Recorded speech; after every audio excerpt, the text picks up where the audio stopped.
et qui va présenter un peu l'association, et ensuite Christophe qui présente Students for Liberty et le Free Startup Project. Voilà, je te laisse parler.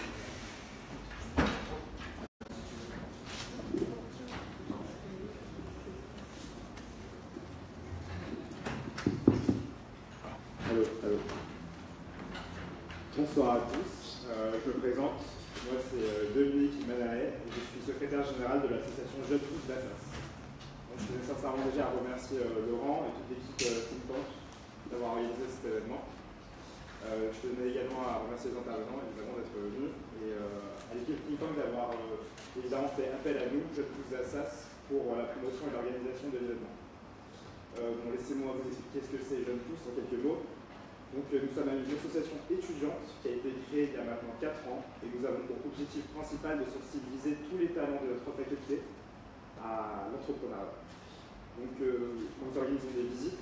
Par exemple, cette année, nous organisons une visite dans l'incubateur de Xavier Niel, à la station F. Et nous organisons aussi des apéros entrepreneurs.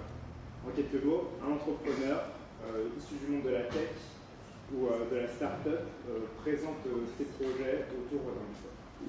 Et évidemment, notre association se tourne à tous les étudiants de la fac. Donc, ce premier semestre, nous avons l'honneur d'inviter Thierry Marx à la faculté d'Assas. Si ça ne vous parle pas, c'est un chef de renom qui passe dans l'émission Top Chef, si ça ne vous parle pas peut-être. Du coup, il ne va pas seulement parler entrepreneuriat, il va pas seulement parler cuisine, il va parler aussi entrepreneuriat. Et comme vous avez pu le deviner, la conférence portera sur la food tech. Donc on va organiser une conférence qui donnera lieu à un débat animé entre un poids lourd de la livraison de nourriture à domicile, dont je vous laisse deviner le nom. Une start-up green tech qui arrive à allier croissance économique et développement durable et Monsieur Thierry Marx. Donc je tiens à préciser, et j'espère que vous notez bien dans vos agendas, ce sera le 14 décembre 2017 à 18h au Centre Panthéon. Encore merci à Laurent et à l'équipe Think Tank. Très bonne conférence à tous. Merci à Jeunes Tous d'Assas. On va laisser la parole à Christophe.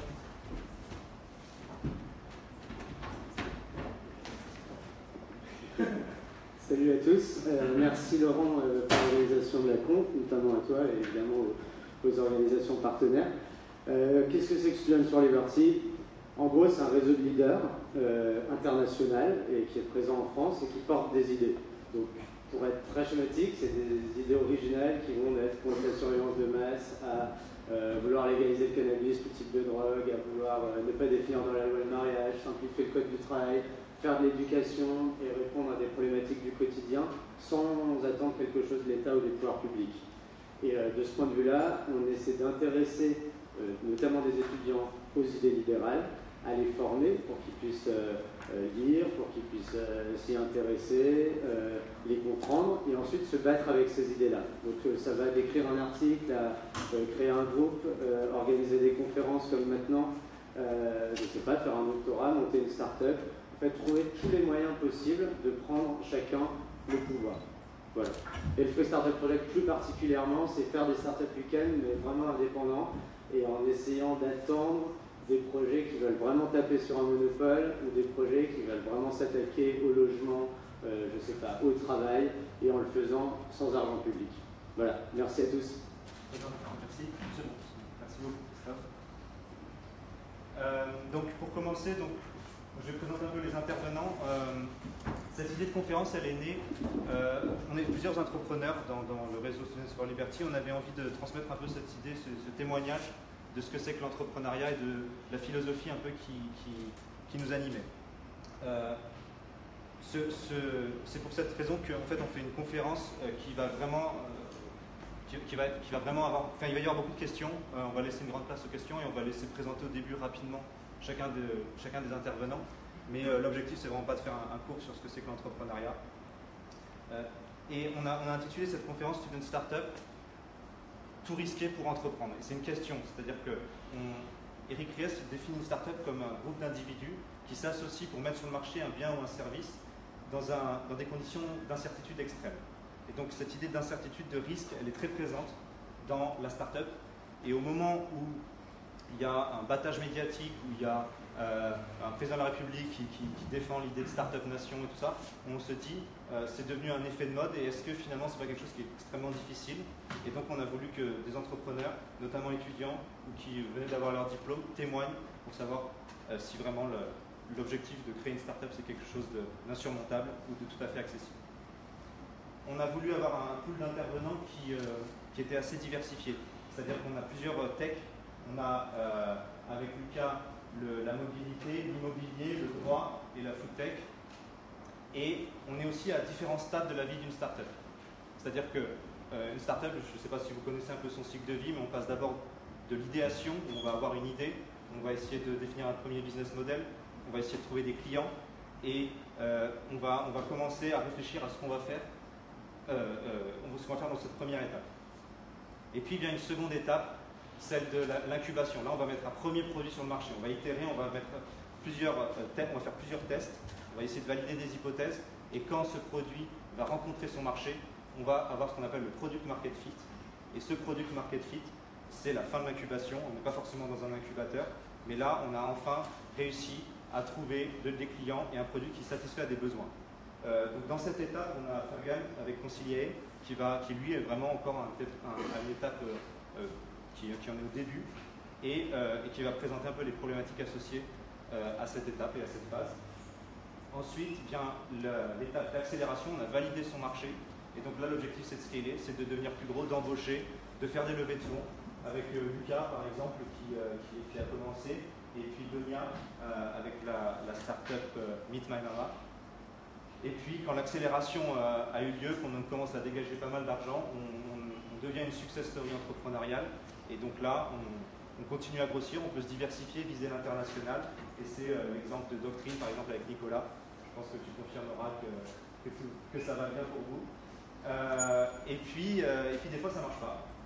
Et ça échoue, et c'est même assez souvent. Et donc, on aura, alors il ne peut pas venir tout de suite, mais Maxime Blondel qui interviendra un peu après 20h et qui présentera, lui, je l'avais repéré parce qu'il avait écrit un article qui avait pas mal tourné. J'ai 22 ans et j'ai planté ma start-up et il expliquait que c'était finalement pas très grave. Donc on va essayer de faire intervenir tout le monde là-dessus. Vous êtes bien sûr invités à poser toutes les questions qui vous passent par la tête et on va les structurer dans un premier temps des questions autour de comment est-ce qu'il y a un profil idéal de l'entrepreneur, comment est-ce qu'on monte une équipe, quelles sont les motivations nécessaires, puis ensuite on va essayer de réfléchir à où est-ce qu'on commence, quelles sont les pistes pour démarrer son projet, et enfin on parlera du risque et de l'échec. Pour commencer, donc, je vous demande à chacun pendant 5 minutes de présenter un peu votre parcours, de présenter vos motivations et puis votre business, tout simplement. Voilà, je propose qu'on commence avec Lucas. Allez, c'est parti. Vous mettez le micro près de vos lèvres et puis bon courage. Merci Laurent. Bonsoir à tous. Donc, moi je m'appelle Lucas Quinonero.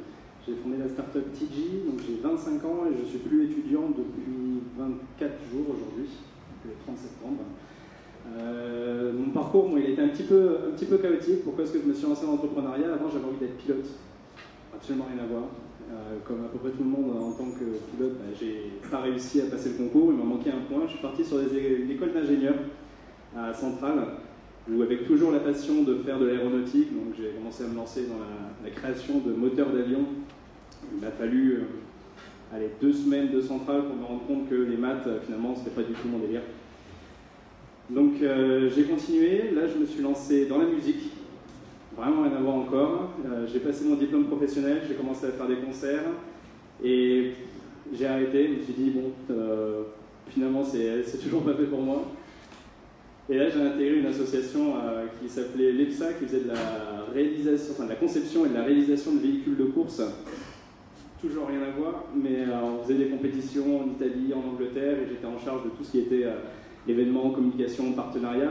Et là, j'ai commencé à me dire, ah tiens, c'est marrant, j'ai fait toute ma vie de l'ingénierie, bon, des trucs rien à voir, là un petit peu de commerce, ça m'amuse bien. J'ai pas réussi à trouver une voie qui réellement répondait à mon besoin d'un point de vue job. Et du coup, je me suis dit, on va se lancer, on va créer sa propre boîte. Et donc en seconde année de Centrale, j'étais dans un cours qui s'appelait Entreprendre et innover, sur la sensibilisation à l'entrepreneuriat. Et là, je me suis dit, bon, bah, c'est parti, je prends le risque, je monte ma boîte. Et j'ai pris une année de césure pendant un an pour me sensibiliser à comment est-ce qu'on faisait, comment est-ce qu'on montait une équipe, etc. Et à la fin de cette année de césure, le 24 mai 2016 exactement, j'ai monté TG, qui est la première application de covoiturage sur de la courte distance, sans contrainte d'organisation et entièrement gratuite. Donc on est pour des trajets type aller en cours, au travail, faire ses courses, sortir au cinéma. On élimine toutes les contraintes d'organisation en permettant de rechercher un covoiturage comme si on prenait un Uber en un clic. Et c'est gratuit, donc les passagers ne paient rien. Et les conducteurs sont récompensés par bons d'essence, bons d'assurance et bons d'achat un peu en tout genre. Et donc on a monté cette boîte, on l'a présentée à pas mal de concours, on a gagné des concours en Australie, qui nous permet d'aller voir le board exécutif de Microsoft à Seattle. On a gagné à San Francisco. Là, on vient de gagner récemment un concours. On a fait cracher Google l'été dernier. Google qui est venu vers nous, qui nous a fait « Ah, votre technologie est plutôt sympa, on va vous faire rentrer dans le Google Startup Programme ». Maintenant, on fait partie des startups Google.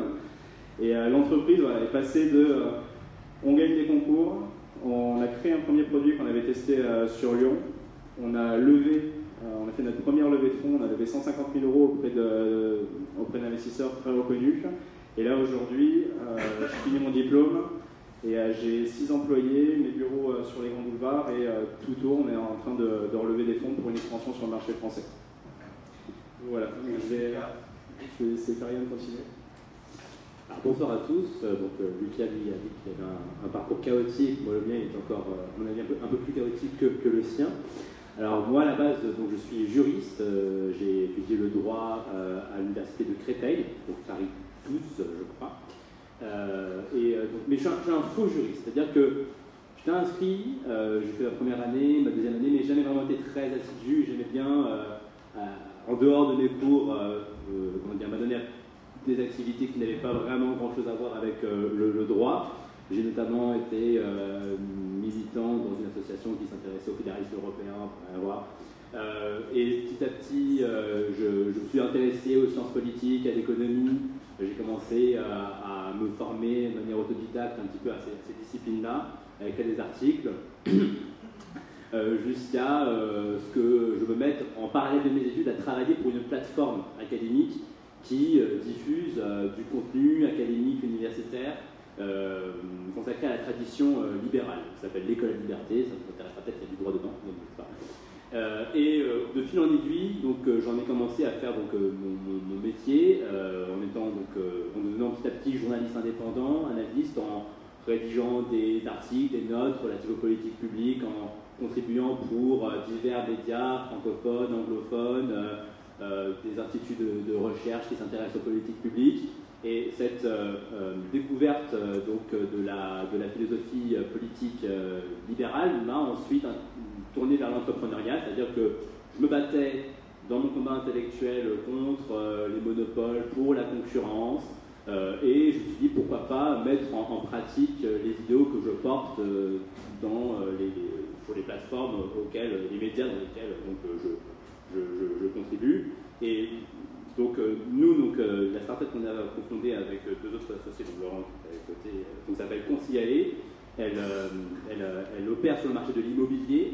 Et en fait, c'est une start-up qui a vocation à rétablir la confiance dans les rapports locatifs. C'est une idée en fait qui m'est venue pendant une expérience personnelle où j'ai accompagné une amie chercher des appartements à Nantes. On a vu que c'était un véritable bordel, c'est-à-dire que comme elle avait été étudiante, elle n'avait pas vraiment de garant solide, les bailleurs ont boycotté son profil parce que effectivement, elle ne se perd pas confiance. Je me suis dit, c'est quand même dommage que des gens de bonne foi qui une situation qui n'est pas non plus catastrophique, qui peuvent se permettre de payer un loyer, n'inspirent pas confiance.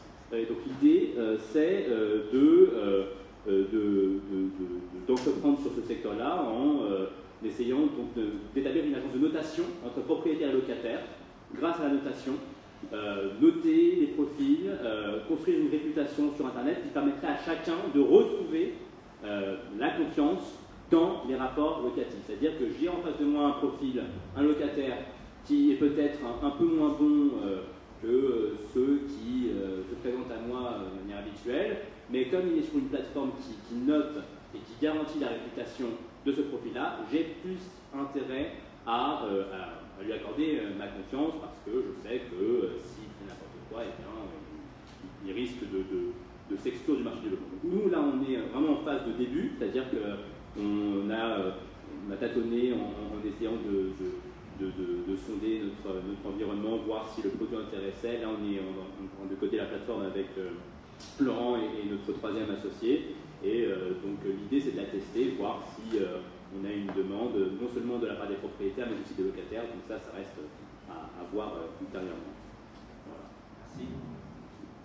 Merci. Formidable. Bonsoir à tous. Donc, je m'appelle Nicolas Bustamante et je suis le CEO de Doctrine. Je vais vous raconter, donc j'ai bien noté mon parcours, le business et mes motivations, que j'ai fait 3 ans. Donc mon parcours, je vais la faire simple, essayer d'être moins chaotique que mes 2 camarades à ma droite. Pour faire très simple, donc moi comme vous, j'ai eu le bac, j'ai fait 2 ans de prépa. Ensuite, je suis rentré à Normal Sup où j'ai étudié le droit et l'économie. Après, là, ça s'accélère. Après, j'ai arrêté Normal Sup après 3 mois et demi. Pour plein de raisons, on pourrait épiloguer là-dessus. J'ai arrêté Normal Sup, je suis un peu navigué dans l'écosystème des startups. J'ai notamment travaillé pour une jolie entreprise qui s'appelait Save, qui existe encore mais qui a été revendue. J'ai fait ça et après je suis parti en août 2015 à San Francisco pendant 6 mois. Je suis rentré de San Francisco en janvier 2016 et j'ai commencé à travailler sur l'idée que pouvait être Doctrine à partir de fin février 2016 avec 2 personnes, Antoine et Raphaël, qui eux aussi faisaient partie à l'époque de l'association Students for Liberty, donc 2 bons copains, nous partageons la même idée, la même volonté. Donc on a fondé Doctrine en février 2016. Ça c'est pour mon parcours. Sur l'aspect qui était le business, qu'est-ce qu'on fait? Est-ce que dans cette salle il y a des personnes qui connaissent déjà Doctrine? Vous pouvez lever la main, oui, à part les deux là-haut qui travaillent chez Doctrine. Je me dis bien qu'eux au quotidien ils connaissent. Et bon, il y a déjà quelques personnes. Je vais vous expliquer très simplement.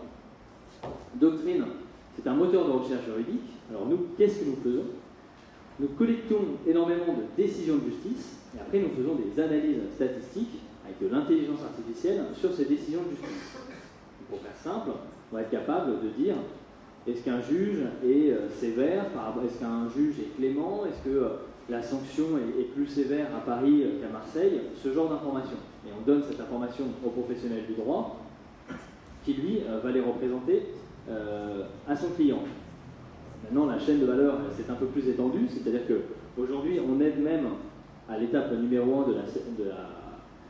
du contentieux juridique, donc on aide le justiciable à choisir un avocat. Sur Doctrine, vous pouvez de plus en plus trouver un avocat. Donc là, on fait des statistiques un peu sur les avocats. Quel avocat est spécialisé dans quel type de contentieux, est-ce qu'il est bon, quels sont vraiment ses atouts. Là, le particulier, après, il a un avocat. Et après, on aide cet avocat, et ce sont principalement nos clients, avocats et juristes d'entreprise, à prendre des décisions. Donc là, on leur dit, bon ben voilà, pour défendre votre client, il faut aller sur tel type d'argumentaire. C'est toute la partie intelligence artificielle, où on essaye de deviner un peu ce qu'il faut que l'avocat mette en avant. Donc on lui présente en fait des décisions de justice en lui disant, base ton argumentaire sur ce type de décision de justice par rapport à ce que tu cherches. Donc là, en fait, pour ceux qui sont juristes dans la salle, nous sommes un peu un concurrent de Dalloz, LexisNexis et Wolters Kluwer que vous connaissez bien. Donc ça, c'est notre activité. Et schématiquement, pour vous résumer l'étape de la boîte, comme ça a été fait précédemment, donc on a commencé avec Antoine et Raphaël. Donc Raphaël, lui, il a une thèse en informatique, donc aujourd'hui il est CTO, il s'occupe de toute la partie technique. Et Antoine, lui, qui était un peu spécialisé en intelligence artificielle, il s'occupe de toute la partie intelligence artificielle. Donc, ayant dit ça, on a commencé à travailler quelques mois sur ce qui a été résumé, on peut appeler l'idéation, trouver un marché, faire des prototypes. À partir du 6 juin 2016, on a créé une entreprise pour là vraiment exercer, on avait vraiment la volonté de se lancer. En septembre, fin septembre 2016, on a levé 2 millions d'euros en amorçage. Donc là, c'est de l'argent qui vient d'investisseurs pour structurer une boîte. C'était effectivement assez, des regards surpris, ça c'était assez élevé en avançage. Ça nous a permis de structurer une équipe très rapidement. Et donc aujourd'hui, là, on est pas loin d'une trentaine de personnes réparties en 3 gros pôles. Le premier pôle qui est la partie intelligence artificielle, le deuxième qui est plus site internet, le développement de tout ce qui est produit, et la troisième qui est plus la partie marketing et sales, dans laquelle nous recrutons énormément. Donc voilà, pour à la fois moi et la boîte. Je te laisse donner le micro à Lénia.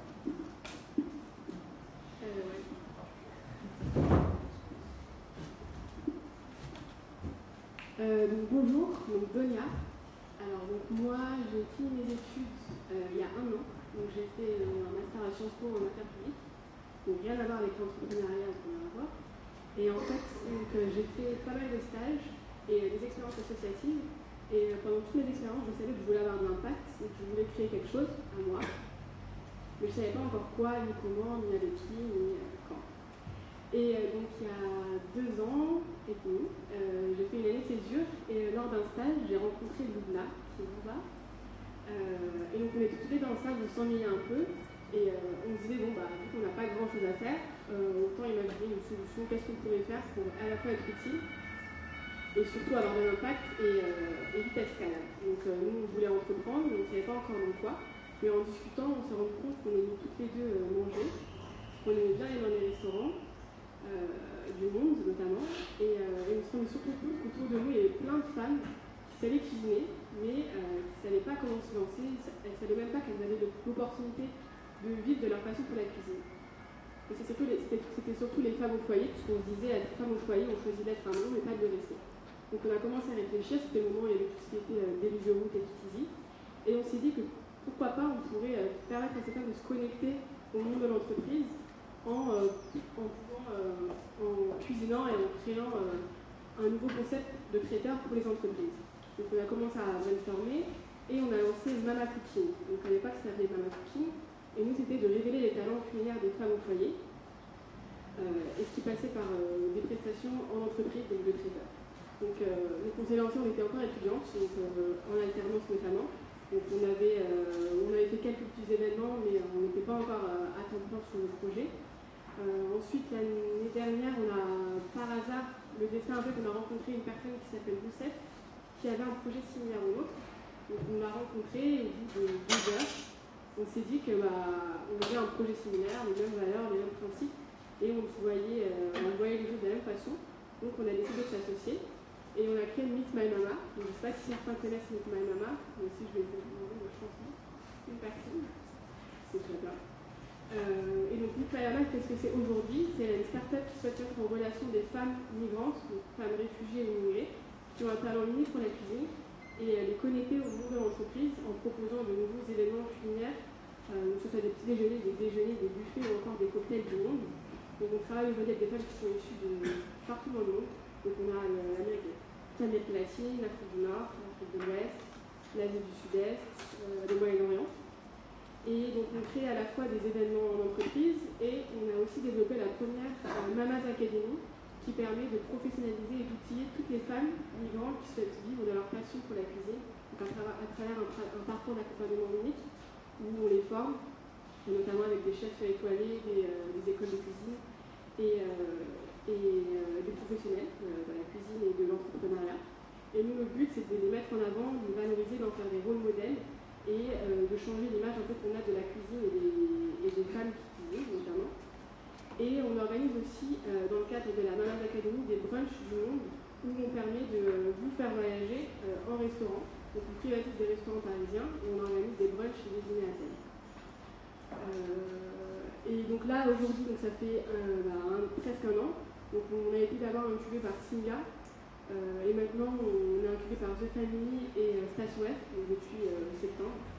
Et on est aussi en recherche, on recrute aussi notamment des commerciaux, des personnes qui connaissent bien la cuisine et qui souhaitent aussi nous aider à réinventer notre carte pour pouvoir créer la meilleure expérience culinaire qui existe.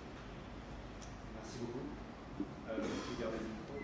J'ai une question à vous poser. Qui ici envisage de créer une boîte? Est-ce que c'est quelque chose qui... Ah, il y a quand même pas mal. C'est vraiment... Est-ce que ça vous a traversé l'esprit? Ouais. Et qui sait qui veut le faire absolument ou qui a déjà commencé? Ok, c'est pas mal. Je propose qu'on commence par une première séquence de questions qui sont plus relatives au profil de l'entrepreneur. Donc je ne sais pas s'il y en a qui ont déjà des questions. Profil à l'équipe, vraiment quels sont les mindsets quel est le mindset qu'on doit avoir pour entreprendre. Peut-être c'est ce que vous vous retrouvez là-dedans. Je ne sais pas si vous avez déjà des questions là-dessus. Ou sinon d'autres types de questions. Ouais, je t'en prie. Moi j'ai une question pour Nicolas. Peut-être que d'autres auront des réponses. Comment on fait pour développer une application et de l'intelligence artificielle quand on n'a pas un ami informaticien très très balèze? Je répète la question pour que tout le monde l'entende. La question est comment fait-on pour développer une application d'intelligence artificielle quand nous n'avons pas d'amis qui ont en fait ces compétences? Ça, c'est une très bonne question. Tu vois, moi, je n'ai pas ces compétences. Je n'aurais pas pu le faire moi-même. C'est plutôt Antoine et Raphaël qui sont bien meilleurs que moi. C'est d'ailleurs pour ça qu'on est associés, c'est la division du travail initiale. Eh bien, je pense que la réponse, je ne sais pas si elle est partagée, mais c'est de trouver quelqu'un. Parce que, je vais t'expliquer pourquoi.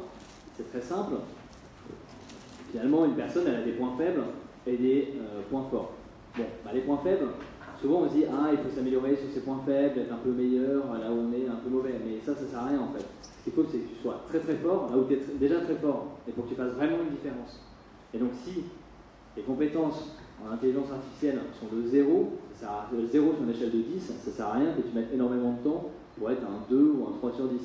Donc il faut plutôt que tu sois très fort là où tu performes déjà, et essayer au maximum de trouver quelqu'un. Sachant que je pense que c'est impossible de monter une boîte seule, donc tu auras besoin d'une personne. Voilà. Ok. Est-ce que vous avez d'autres questions? Parce que je pense que sur l'intelligence artificielle, peut-être tu veux donner juste pour des endroits où tu peux trouver des gens. Si toi tu as une idée, que tu es capable de la pitcher, de convaincre des gens avec, il y a plein d'événements entrepreneuriaux qui te permettent de rencontrer des personnes, dont des gens qui font l'intelligence artificielle ou du code, et de partager ton idée avec eux. Et si tu arrives à le convaincre lui, et ensuite à l'intéresser à ton entreprise avec un système d'intéressement par action, par BSA ou BSPC, ce que tu veux, tu pourras l'intégrer dans ton équipe et il fera partie de tes fondateurs. Est-ce que le fait de faire du concours et de passer par cette institution, un certain nombre d'éléments et à réussir éventuellement, est-ce que ça a été vraiment un temps bien utilisé pour vous, ou est-ce que c'était plus quelque chose où ça ne valait pas vraiment l'intérêt, il valait mieux se concentrer sur la start-up en elle-même? Est-ce que tu peux répéter la question? Ouais.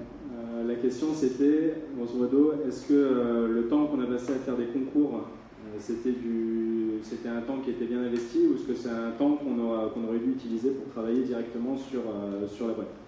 Alors nous, les concours, ça nous a permis, vu qu'on l'a fait vraiment au départ, genre le lendemain de l'idée, ça nous a vraiment permis de structurer le projet, de structurer le business model. Et nous, la grosse problématique qu'on a eue la première année, c'est comment est-ce qu'on fait pour faire de l'argent, sachant qu'il n'y a personne qui paye. C'était un peu la problématique, et qu'on ne voulait pas vendre de data. Donc on a un peu galéré, et le fait de passer les concours, en fait, le premier concours qu'on a fait, on l'a raté, ça nous a permis de nous remettre en question d'un point de vue business model, et derrière, on a retravaillé sur ça, et la suite, finalement, c'était pas beaucoup de travail, c'était simplement réinvestir toute la réflexion qu'on avait pu faire. Donc c'était du temps bien investi. Après, il ne faut pas s'endiguer dans la recherche de concours ou quoi que ce soit. Nous, on a fait les concours vraiment au départ, les 3 premiers mois. On est parti, on a fait notre incubation à San Francisco, on a fait une autre à Singapour. On a gagné quelques concours, et puis après on s'est dit, c'est bon, là on se lance, on arrête tout ce qu'on fait à côté, et on monte la boîte, et on s'investit directement à 100% dans le marché, dans le produit, dans tout ce qu'il y a à faire pour que l'entreprise derrière puisse évoluer, et pas simplement rester une idée. Est-ce que tu veux ajouter quelque chose, Monia, par exemple? Moi je dirais que, comme tu disais, ça aide beaucoup au début, notamment pour se faire connaître. Et un conseil, c'est au début, parle beaucoup de ton projet en fait. Puisque le réseau que tu vas te faire en allant à des événements, en gagnant des concours, en étant incubé, va te permettre justement de développer du réseau, et tu auras toujours besoin de ce réseau plus tard. Après, c'est vrai qu'il ne faut pas non plus mettre trop dans tous les concours tout le temps. faire que ça à temps plein, non. Mais sélectionne aussi des bons concours, notamment ceux qui peuvent t'apporter des experts, des accompagnements précis et de l'argent. Ok. Peut-être moi je peux faire mon haters. Nous on déteste les concours. On n'a jamais fait de concours, mais en fait à la différence, on n'avait pas le même problème de trouver le business model, donc d'avoir des personnes avec qui réfléchir. On avait plutôt un segment de marché qu'on allait attaquer. Mais si je reprends la dernière phrase de ton argumentation, qui était est-ce que c'était pas une mauvaise allocation du temps, nous on a toujours pensé qu'il ne fallait jamais faire de concours parce qu'on allait justement se défocus. Mais là où on peut tempérer la réflexion, c'est que ça dépend en fait de quel est le niveau de complexité de ton business model et où tu en es sur ton avancement de marché. Mais voilà, si je dois apporter la contradiction, nous on n'a jamais fait de concours. Tu as une question? Du coup, ma question c'est en moyenne combien de temps vous avez mis à structurer vos projets et du coup à monter un produit test en fait? Alors il y avait deux questions. La première question était combien de temps mettons à structurer le projet, et la deuxième question étant combien de temps on met à sortir un produit test. Si je réponds par la dernière question. Un produit test, nous je crois qu'on l'a fait au bout d'une semaine ou 4 jours, on a sorti un prototype. Mais c'était vraiment le premier prototype, hein, la chose que tu pouvais faire en matériellement 1 à 2 journées de travail. C'était vraiment horrible. Je ne peux pas montrer de photos, mais c'était... mais au moins, ça permettait de... Tu montrais ça à 100 personnes, tu avais 99 personnes qui te disaient que c'était horrible, et puis tu avais une personne qui était, elle, ou folle ou visionnaire, qui disait « Ah, je vois un potentiel ». Et donc tu t'accroches à cette personne et tu lui poses plus de questions, puis tu lui montres la seconde version que tu as fait le jour d'après. Et le jour d'après, tu conviens en fait 2 personnes, puis 3, puis 4. Et c'est comme ça que tu déclenches un processus d'itération. Donc je pense qu'il faut sortir le plus rapidement possible ce qu'on appelle un MVP. Et après, sur la question de structuration du projet, alors ça je ne sais pas du tout. Enfin, par exemple, nous, on est une boîte d'une trentaine de personnes, je ne considère absolument pas la boîte comme structurée. Elle est structurée au niveau des pôles, mais de toute façon, dès que tu rajoutes des personnes et dès que ton activité croît, la structure sur laquelle tu avais bâti l'entreprise rompt, et donc du coup, tu dois en bâtir une nouvelle. C'est ça toute la complexité. Donc je ne sais pas à partir de quel moment une boîte est structurée. Total, par exemple, un grand groupe, c'est hyper structuré, ça ne bouge pas trop. Une start-up, je ne sais pas.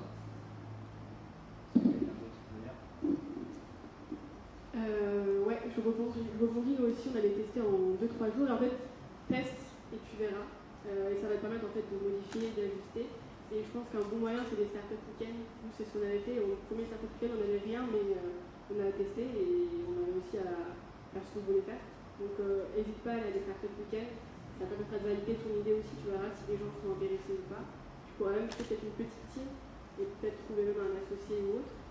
Et pour la structuration, je rejoins mon camarade à côté. Je pense que tu n'es pas jamais structuré, mais au début, ça change tous les jours. Donc, ne cherche pas la perfection dès le début, ne cherche pas la structuration de ton entreprise dès le début, sinon ça ne marchera pas.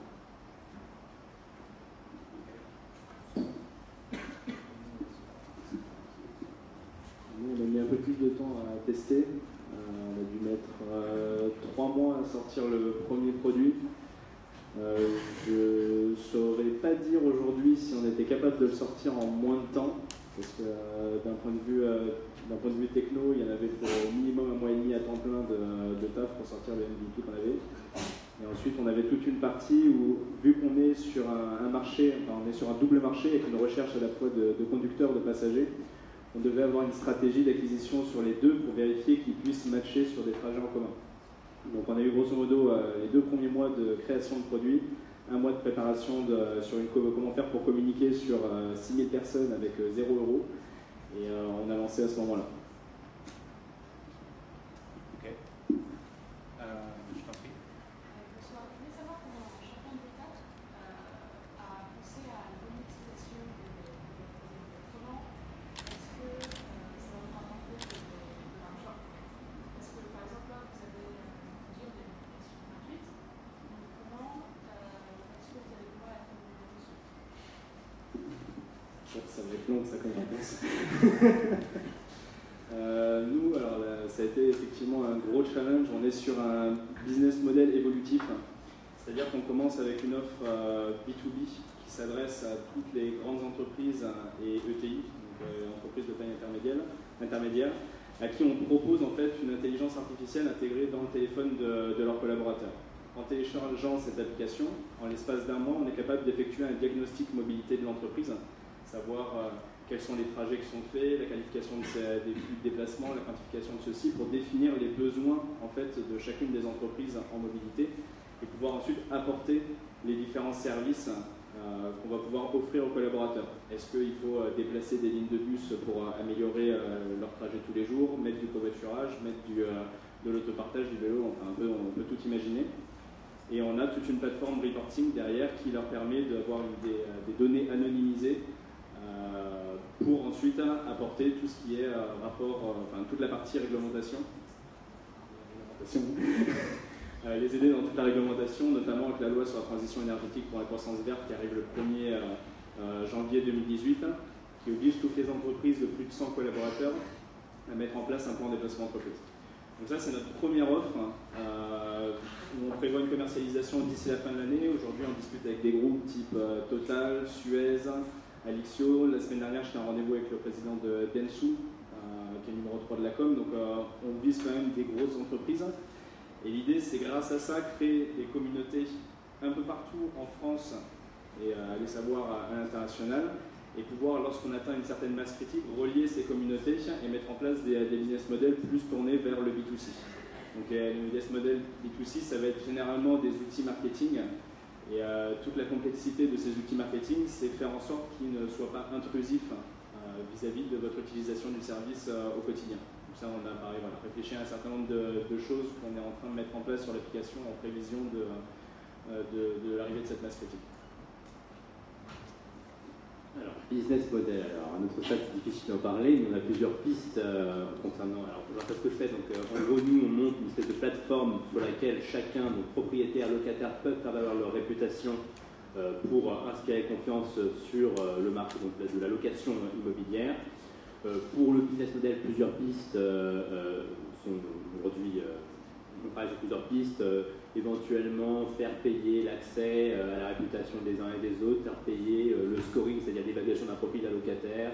Autre possibilité, faire payer l'enregistrement des transactions immobilières, puisqu'on se base, on fait un petit peu de notariat privé, puisqu'on a l'impression d'enregistrer les transactions immobilières, puis ensuite se mirer là-dessus, mettre en relation les parties avec un arbitre si jamais il y a un conflit, donc éventuellement prendre une commission. Enfin, il y a plein de possibilités qui aujourd'hui doivent être explorées une fois qu'on aura la plateforme, une fois que la plateforme sera opérationnelle, et ça fait partie de l'ensemble des solutions qu'on envisage aujourd'hui.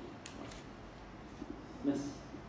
Alors nous, le business model il est plutôt simple, puisque nous nous situons sur un marché monopolistique, un gros monopole, un peu comme avec des acteurs que vous connaissez en tant qu'étudiants, qui sont LexisNexis, Dalloz et autres. Donc, comme sur le marché de la téléphonie mobile, vous avez peu d'acteurs. Vous avez sur notre marché un espèce de Orange, un Bouygues Télécom et un SFR. Et ces acteurs, ils ont des prix extrêmement élevés et une prestation qui ne correspond pas au prix hyper élevé. Et donc là, c'est typique du monopole. Et là, le client, il est un peu coincé, il est obligé d'acheter, comme avec France Télécom dans le temps. Et donc nous, Doctrine, on vient de s'insérer sur le marché, on a divisé les prix par deux, on a fait un meilleur produit, comme Free Mobile. Vous voyez, c'est à peu près la même stratégie. Donc, qu'est-ce qui se passe? On redirige tout le flux financier qui était auparavant alloué à ces acteurs vers nous. Donc, le business model est plutôt simple. On a un abonnement mensuel, comme un éditeur juridique traditionnel. C'est juste qu'il est 2 fois moins cher et que le produit est meilleur. Et donc, quand vous faites ça, vous redirigez massivement le flux financier vers vous. D'où, après, la problématique d'après, qui est l'étape business development, c'est que là, vous avez besoin d'énormément de personnes en BizDev pour acquérir de plus en plus de clients. Donc, c'est pour ça qu'on recrute énormément de personnes en stage, en CDI, sur des problématiques de business development, sur des problématiques de marketing, puisqu'on a un business model très clair, on a énormément de flux à traiter, et voilà.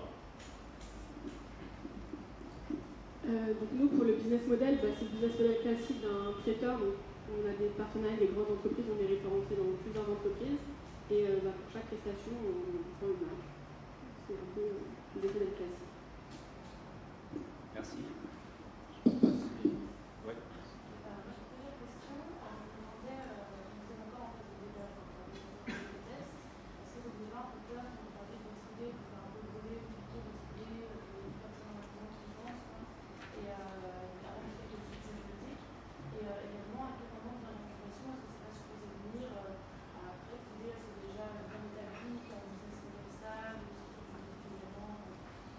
Je vais répondre sur l'idée. On a deux questions.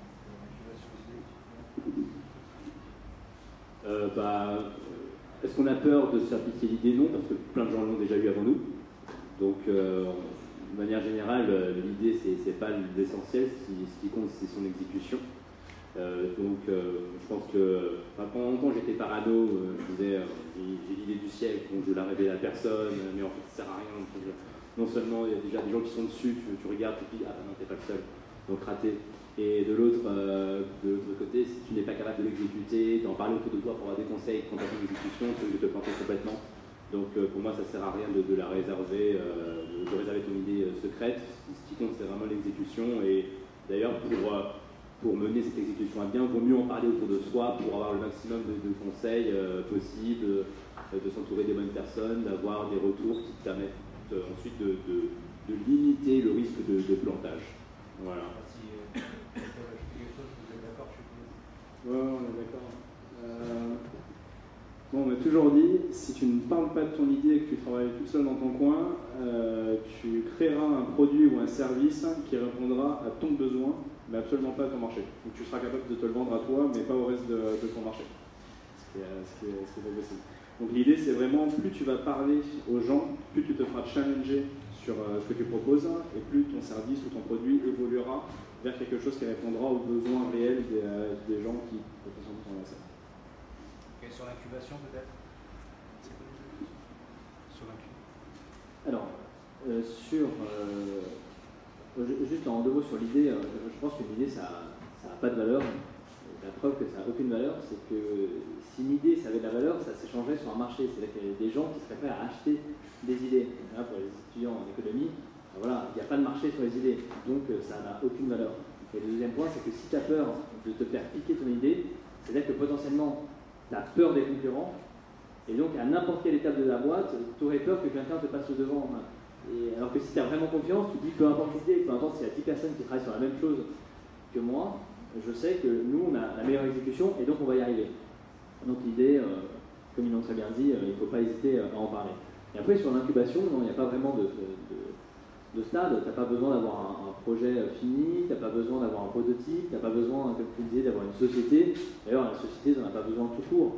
C'est uniquement quand tu as des... Alors pour les juristes, bouchez-vous les oreilles, mais... C'est-à-dire que la société, tu as besoin d'une structure juridique quand tu veux signer... Tu veux recruter des personnes, ou tu veux signer des deals, ou quelqu'un t'attaque en justice. Tu as juste besoin d'un écran juridique. Et sinon, quand tu essayes de comprendre ton marché, tu n'as pas du tout besoin de société. Donc l'incubation, il faut y aller, je pense, le plus tôt possible, pour que tu puisses réfléchir avec toi sur cette belle idée. Ouais, surtout sur l'incubation, tu as pas mal de parcours d'accompagnement. Donc en fonction de ton stade, tu peux trouver justement t'aider à développer ton idée, à te challenger sur tout ce que tu veux faire. Après, il y en a d'autres qui vont t'accélérer en fonction du stade où toi t'en es, au contraire. Et de toute façon, tu vas avoir une idée au début, en janvier, et en décembre, ça va être autre chose. Donc, là, c'est l'idée d'évoluer. D'autres questions? Ouais. J'ai deux questions. Tu peux parler plus fort. J'ai deux questions. Pour ceux d'entre vous qui ont fait des concours, je voudrais savoir lesquels vous avez fait. Et pour ceux qui n'en ont pas fait, comment vous avez fait pour pouvoir tester votre produit sur des gens avec qui vous l'avez fait, et comment vous avez fait pour aller jusqu'à l'investissement alors que vous n'aviez pas de visibilité, comment vous avez eu votre vie.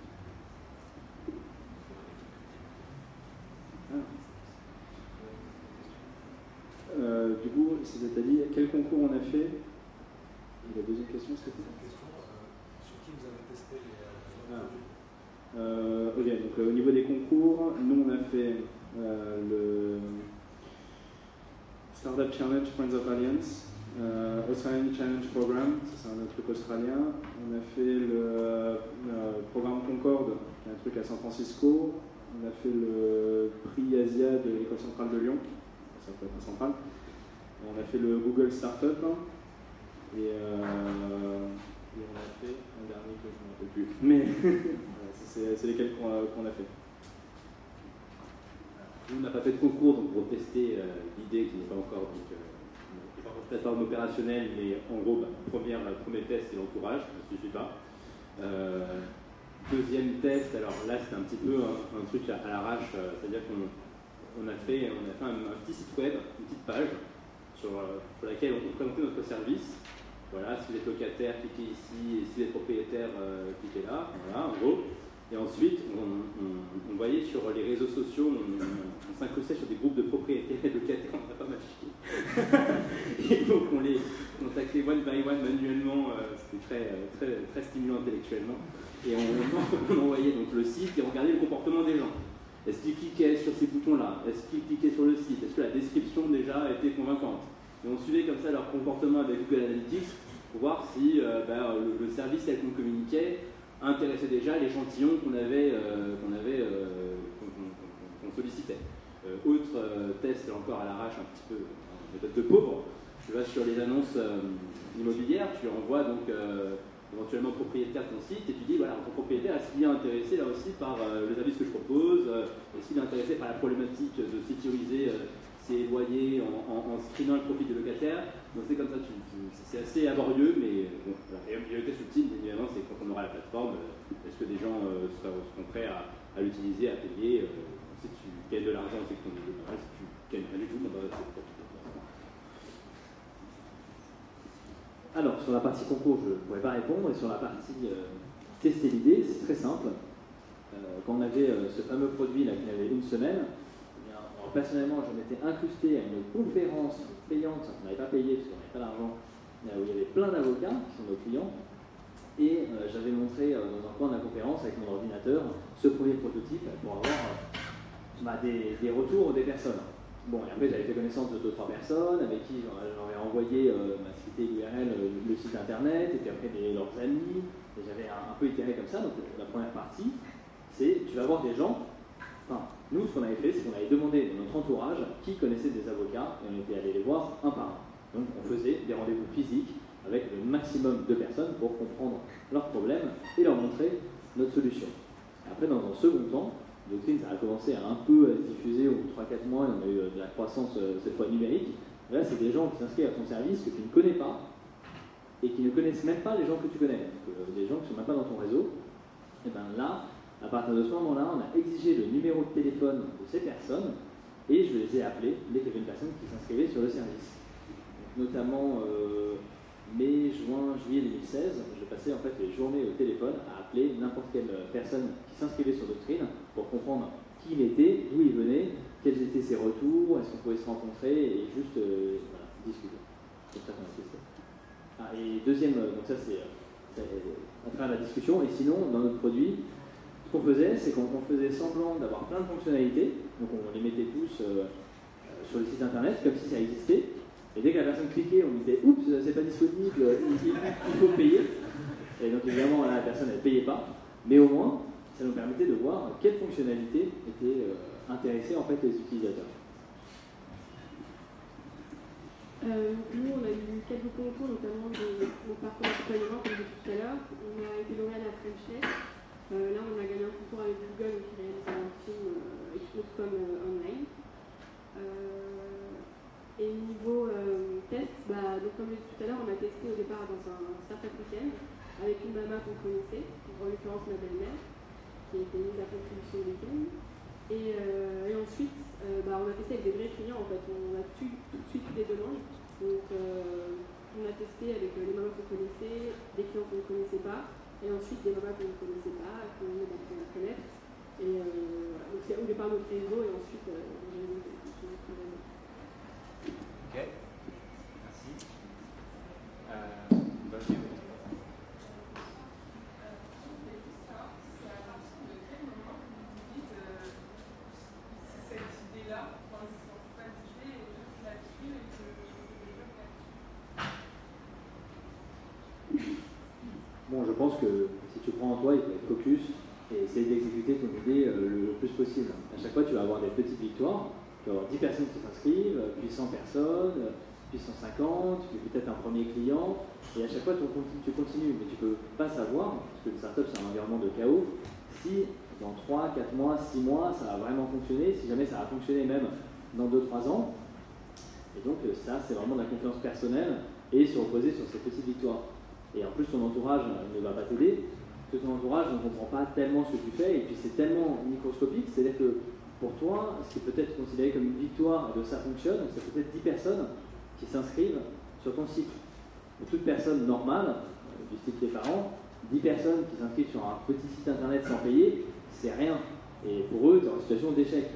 Donc c'est toi juste essayer de continuer et de dire un jour ça va fonctionner, je vais avoir un signe que ça fonctionne.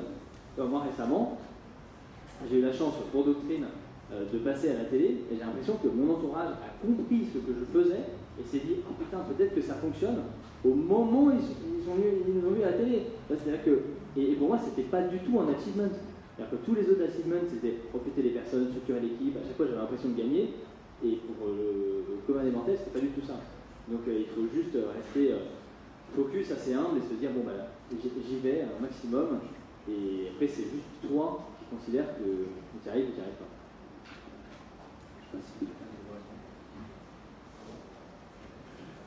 Ok, une question ouais. Je voulais revenir un peu sur le titre touristique pour entreprendre. Je voulais savoir quelle était la nature de votre prise de risque dans la création de votre startup et en quoi elle a joué sur le développement de votre startup.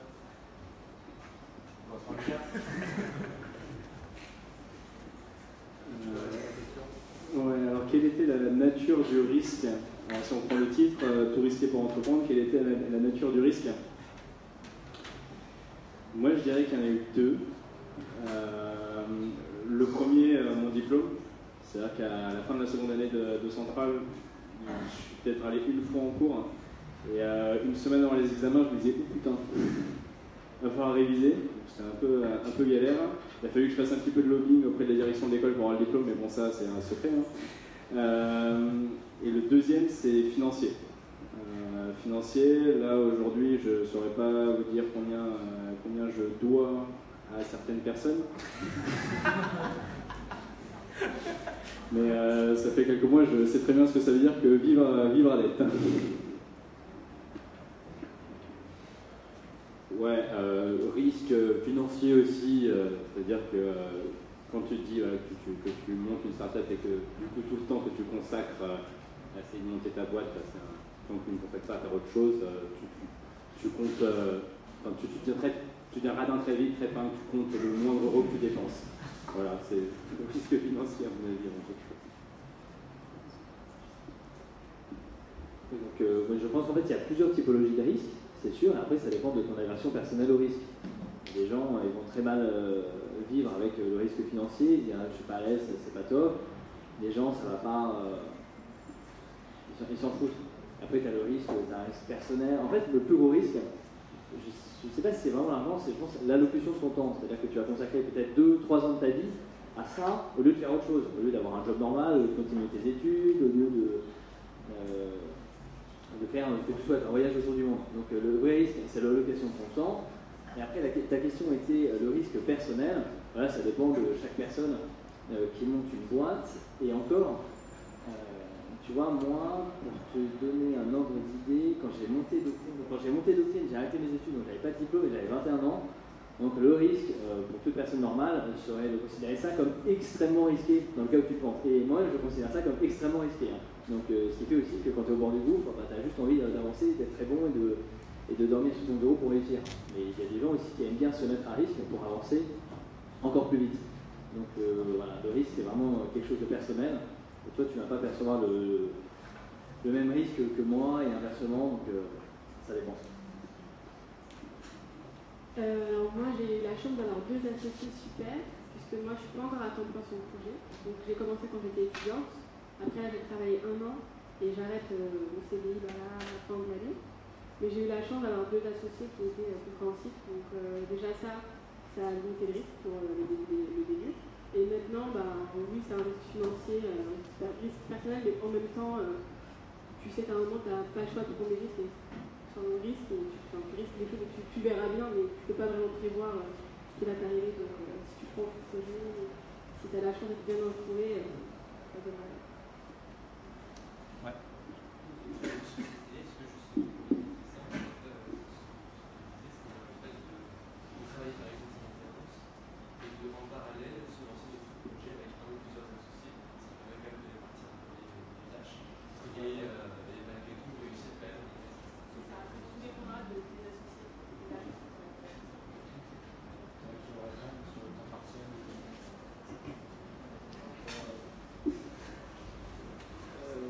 Oui, sur le temps partiel, la réponse a été donnée. Donc, si je répète la question, c'est est-ce qu'il n'est pas possible de faire une alternance du temps partiel et puis de lancer sa boîte à côté? Et donc la réponse qui a été donnée, et je pense qu'elle est la bonne, c'est ça dépend de tes associés. Moi, je m'en serais énormément voulu d'être à temps partiel, alors que Raphaël et Antoine étaient à temps plein. Même si, d'ailleurs, on a eu le cas où Antoine avait en fait encore des cours, mais c'était vraiment minime et c'était bien compris entre nous trois.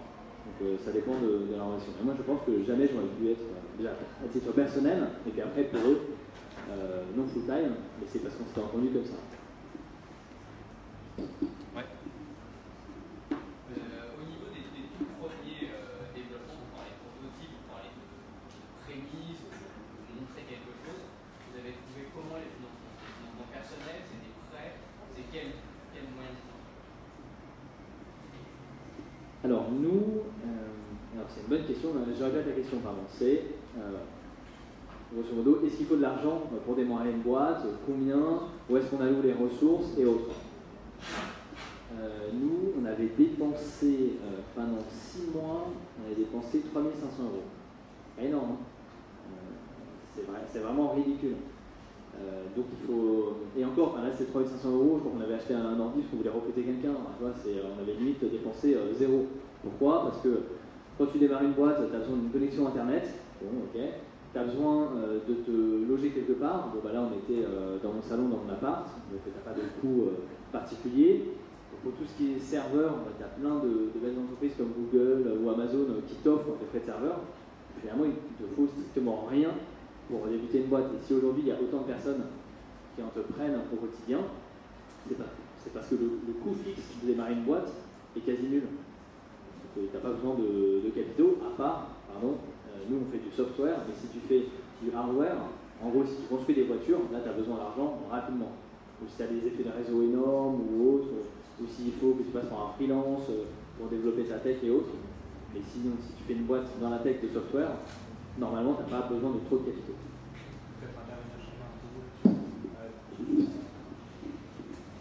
Alors nous aussi, on a commencé avec pas d'argent, la bourse du coup, si on avait besoin de dépenser certaines choses. Mais après, on a eu de la chance, parce que dans notre business model, à chaque prestation, on a besoin un peu d'argent. Donc ça nous permettait d'acheter, si besoin, les matériaux ou les aliments. Mais ensuite, comme tu disais, je pense qu'il fait, dis-toi que tu n'as pas besoin d'argent au début, en fait, peut-être sans argent, puisque c'est pas besoin d'argent pour tester ton idée, pour commencer à la développer. Tu as besoin d'un réseau et de personnes qui prennent ton projet et qui peuvent t'aider, mais vraiment pas d'argent. Et je pense que c'est la mauvaise idée de commencer en disant tu dois lever des trucs. La première année, au contraire, tu trouves que tu n'as pas besoin d'argent, je pense que ton modèle fonctionne. Et ensuite, oui, au début, tu n'as pas besoin d'argent pour développer l'idée et pour te dire là, il y a du potentiel. Alors, le coût au départ, moi je dirais manger et se loger éventuellement, sauf si vous avez encore la chance de loger chez vos parents. En ce qui me concerne, c'était le cas jusqu'à très peu de temps, puisque je vais quitter bientôt. Mais en ce qui me concerne, et pour d'autres de mes associés aussi, ce qu'on fait, c'est qu'on a une activité professionnelle à côté, on n'est pas à plein temps dessus. Puisque comme tu as deux possibilités, ou bien tu comptes sur la solidarité de tes proches pour éventuellement démarrer, sachant qu'au départ tu ne gagneras rien pendant quelques mois pour te nourrir et te loger. Et l'autre solution, et c'est ce qu'on fait, c'est qu'en ce qui me concerne, les deux associés, on avait encore un petit travail à côté, soit en tant que journaliste en freelance pour ma part, soit en tant que consultant en économie viticole pour d'autres. Et il y en a un qui était chez IBM, qui travaille en tant qu'ingénieur informatique. Et on essayait donc de survivre à côté de cette activité-là pour ensuite pouvoir mener à bien notre projet. Voilà comment fonctionnait le point de vue financier. Je suis assez d'accord avec Farian sur la solidarité des proches. Ça nous a beaucoup aidé, nous au départ, on n'avait pas la chance d'avoir l'appartement, j'étais à Lyon, donc il nous fallait un appartement. Il y a François qui a quitté son taf pour me rejoindre et on a vécu donc à deux dans un appartement, on avait les chambres, il fallait que je passe dans sa chambre pour aller dans la mienne. C'était un peu particulier, mais bon, il fallait ça pour les premiers mois. Et puis après, investir dans une carte métro et aller acheter 25 kilos de pâtes et de riz. Et voilà, la diète pendant 6 mois. D'autres questions? C'était quoi la partie la plus difficile dans l'entrepreneur? C'est quoi la partie? C'était l'argent? Est-ce que c'était de dire aux parents? C'est quoi la partie vraiment la plus difficile? De manger des pâtes? La partie la plus dure pour nous, ça a été la rupture avec un associé fondateur. C'est-à-dire qu'au départ, on a commencé l'entreprise, on était 3. Et on s'est rendu compte au bout d'un moment que le troisième, il n'avait pas la même ambition que nous, il n'avait pas envie de s'impliquer dans l'entreprise comme nous on le faisait. Grosso modo, lui, c'était un projet pour le soir après les cours entre 20h et 22h, alors que nous, on était là toute la journée dessus. Et ça a créé un certain nombre de tensions, pris un petit peu de temps. On était super potes, on avait vécu ensemble pendant plus d'1 an, on était partis en voyage ensemble, et puis bon, ça fait depuis on se voit plus à cause de ça. La partie la plus difficile pour nous, c'était la nécessité de concilier encore la nécessité de pouvoir manger correctement, donc c'est-à-dire trouver là encore l'équilibre budgétaire qui permettrait de continuer sans crever de faim. En gros, voilà. Donc, c'était la partie la plus difficile. On espère qu'elle est maintenant résolue. On espère. Moi, je ne saurais pas répondre à cette question. En fait, je pense que la partie la plus difficile, c'est aujourd'hui, et l'autre, c'est demain. C'est-à-dire que tous les jours, ça devient de plus en plus difficile. En fonction plus la boîte elle croît, plus c'est difficile pour toi personnellement, pour la boîte. Donc c'est ça qui est difficile en fait. C'est juste là, on a des difficultés, on en aura encore plus demain, et il faut juste résoudre les problèmes petit à petit. Donc, tu as un problème, nous, un problème, c'est il faut qu'on recrute énormément de juristes pour faire du marketing, de juristes pour faire de la vente, ou plein de profils comme ça. Bon, bah, c'est un problème, c'est difficile, et on va le faire parce que tout le monde va candidater ce soir, et ça va être formidable. Donc, tu vois, et ça sera un problème résolu, et il y en aura un autre. Ouais, c'est un petit peu comme ça, tu auras toujours des problèmes, il faut toujours trouver des solutions. Je peux te dire que il faut que tu trouves une solution. Donc, quoi qu'il arrive, tu dois trouver une solution à ton problème. Ok.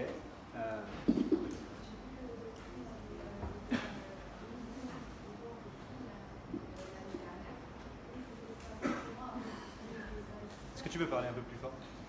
Tu peux parler un peu plus fort? J'avais vu que Doctrine avait levé 2 millions d'euros de fonds l'année dernière. Je voulais savoir comment vous avez trouvé les investisseurs et comment vous avez fait les convaincre.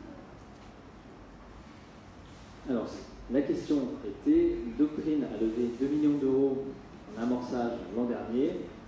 Comment est-ce possible et comment on contacte des investisseurs? Je pense qu'il y a deux façons de lever des fonds. La première façon, c'est de faire un roadshow, que tu prends le CEO de la boîte, et lui, il va voir tous les investisseurs, il va toquer à toutes les portes et il va essayer de convaincre des gens pour lever des fonds. Ça, c'est une approche qui marche très bien et beaucoup de personnes font ça. C'est pas l'approche qu'on a choisie et c'est pas l'approche qu'on a fait, donc je ne vais pas pouvoir en parler. La seconde approche, c'est de te focaliser uniquement sur ton produit, sur tes clients, sur ce que tu as à faire et obtenir de la croissance. Et là, les investisseurs, au sein d'un fonds d'investissement, il y a des personnes qui sont chargées de repérer les belles boîtes, ce qu'ils appellent les belles boîtes. Et donc, nous, on s'est concentré sur notre business. Au jour le jour, on a été repéré par les investisseurs. On leur a dit non, parce qu'on ne voulait pas lever, pour plein de raisons, parce qu'on voulait se concentrer sur notre cœur de métier et pas perdre de temps. Et voilà, et puis à un moment, ça se fait, vous avez des très bons chiffres, là ils vous disent, ah bah tiens, ça serait quand même intéressant de lever des fonds. Et voilà, et puis après toi tu te poses la question de pourquoi lever des fonds, quels sont nos besoins. Ah, on a des besoins de recrutement, ah, on a besoin de recruter 20 personnes d'ici la fin de l'année. Et voilà, tu lèves des fonds pour recruter ces personnes. Je sais pas si Lucas, tu veux répondre Alors moi, je n'ai pas levé 2 millions. Et, comment est-ce qu'on a fait? On a eu 2 acteurs. Le premier, c'est l'un des fondateurs en fait, qui a mis de l'argent dans l'entreprise. Donc ça, c'était assez simple à trouver finalement. Et le deuxième, c'est par effet de réseau. Donc j'ai un de mes administrateurs qui nous a mis en relation avec un avocat, et il s'avère que son beau-frère, c'était l'un des collaborateurs d'Anne Le Verdon. Donc dans une petite discussion, à un moment donné, il a fait hey, je connais cette start-up, est-ce que tu voudrais la rencontrer? Oui. Et puis voilà, au bout d'une demi-heure, il me disait bon, ben, on kiffe votre projet, on se revoit la semaine prochaine et vous nous faites une offre. Ça a été un peu par effet de réseau à chaque fois. On n'a pas fait autre chose. C'est bien, je ne sais pas si vous avez. Non. Ok, tu posais une question tout à l'heure. C'est quoi les pays étrangers dans la France? C'est peut-être mieux de commencer. Est-ce que la France est le meilleur endroit pour commencer? J'ai commencé. Alors nous, en fait, la France est un paradis pour commencer parce qu'en fait, nous, on tire notre avantage du fait que le marché immobilier est complètement niqué. Et la France est peut-être le pays européen où le marché immobilier est le plus niqué parce que les réglementations sont telles que les rapports locatifs fonctionnent très mal. Alors est-ce qu'il y a pire en France? Peut-être les pays de l'Est, mais on ne parle pas la langue, donc on ne va pas s'implanter là-bas, on ne connaît pas la culture. Mais voilà, pour en tout cas notre projet qui consiste à rétablir la confiance dans les rapports locatifs, la France c'est le plus paradis. Alors, petit retour d'expérience, parce que moi je ne pensais pas lancer une boîte en France, je pensais lancer une boîte aux États-Unis, à San Francisco. C'était Eldorado de la liberté. Il a joué un peu à la Jeff Bezos et finalement je suis retourné en France. San Francisco c'est aux États-Unis, très simple. Tu te dis c'est plus simple de monter une boîte là-bas parce qu'il y a plus de capitaux, parce que c'est la Silicon Valley, etc. Mais en fait c'est pas vrai. Tu as plusieurs problématiques très fortes. Ça coûte très cher de recruter les personnes, très cher de vivre, beaucoup plus qu'à Paris. Tu vas avoir très rapidement une problématique financière. Et surtout, il y a une deuxième problématique, c'est que tu ne parles pas bien la langue et surtout, tu n'as aucun réseau. Donc, quand tu vas essayer de convaincre tes amis de venir te rejoindre pour travailler sur cette belle aventure, quand tu vas tenter de recruter, tu vas mettre toujours 10 fois plus de temps qu'un Américain.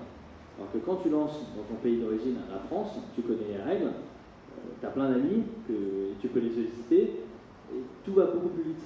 Donc si on s'était lancé à San Francisco, on aurait mis énormément de temps, ça se trouve, on n'y serait jamais arrivé, alors qu'en France, on a pu très vite contacter toutes les personnes.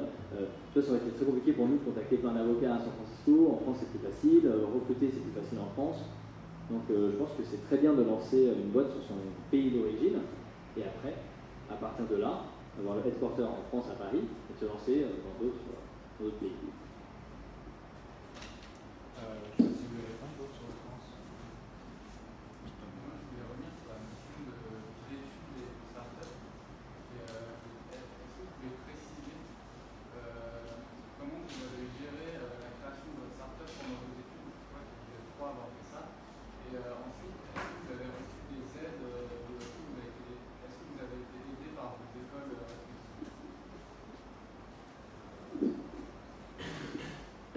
Comment tu fais? Tu fais ça le soir. Comment on fait pour monter sa start-up, gérer sa start-up pendant ses études? C'était ça. Et la deuxième question, c'était est-ce qu'on a reçu des aides de nos écoles? Donc pour la première, tu fais ça les soirs et les week-ends, parfois même la journée. Donc après à toi d'être bien organisé, je pense qu'il faut vraiment être bien organisé. Pour pas non plus délaisser ses études parce qu'au final tu t'es vite que payer, c'est clair. Donc être bien organisé. Et encore une fois être avec une bonne équipe. Et ensuite pour t'aider, oui, par exemple là il était à Dauphine, donc on avait été aidé par l'incubateur des stars de Dauphine. Et en fonction de tes écoles, je pense que maintenant en tout cas il y a de plus en plus d'incubateurs, de programmes d'accompagnement, des associations aussi comme j'imagine Jeune Pousse peuvent t'aider à développer ton idée. Donc ne pas hésiter à aller voir les assos, les incubateurs s'il y en a, même d'autres écoles. En tant qu'étudiant, on a la chance de pouvoir toquer à la porte de plein d'écoles, donc n'hésite pas.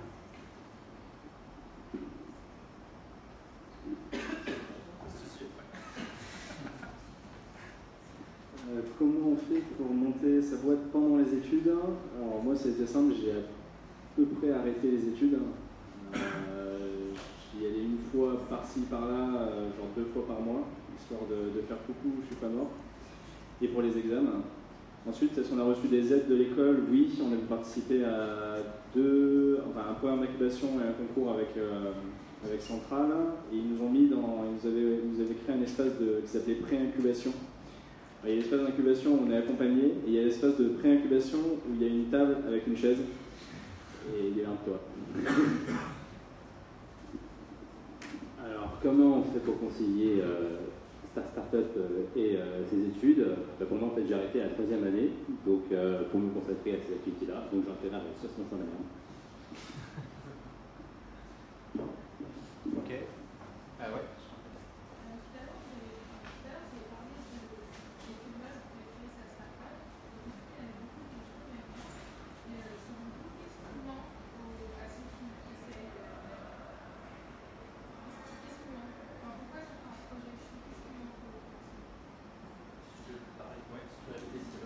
Qu'est-ce qui manque et pourquoi les projets échouent? Pourquoi est-ce que les projets échouent? Pourquoi est-ce que les projets échouent? Alors, plusieurs raisons, la motivation, peut-être l'équipe qui n'est pas, qui ne s'accorde pas bien, je ne sais pas, moi je ne considère pas qu'on ait encore échoué, donc je ne peux pas répondre à la question. Peut-être que celui qui va venir à la fin peut-être sera plus qualifié pour. À la fin, il y a donc Maxime Blondel, il ne va pas tarder, et lui il a écrit un article, j'ai 22 ans, j'ai planté ma start-up, et il va justement parler de son rapport à l'échec. Voilà. Et est-ce que quelqu'un veut parler de l'échec? Non. C'est pas la bonne question. Ok, on répondra à cette question plus tard. En vrai, je pense que monter une startup, tu as un profil qui est 0, donc n'importe qui peut le faire dans une salle. Et après, la raison pour laquelle les gens échouent, c'est très simple, c'est la team. Les associés fondateurs se disputent, ils ne s'entendent pas bien, ils ne sont pas fusionnels, ils ne sont pas complémentaires. Un team, 2 produits, tu n'arrives pas à développer un bon produit sur le marché, ton produit est toujours inférieur à la concurrence, donc tu te fais défoncer, et donc tu as auto business, tu as perdu. Et 3, il n'y a pas de marché. Tu essayes de créer le nouveau Snapchat, sauf que il n'y a pas de marché, ça n'intéresse personne, donc du coup tu arrêtes le projet. C'est pas dramatique, hein. Donc tu as 3 raisons, la team, le produit, le marché. Et voilà.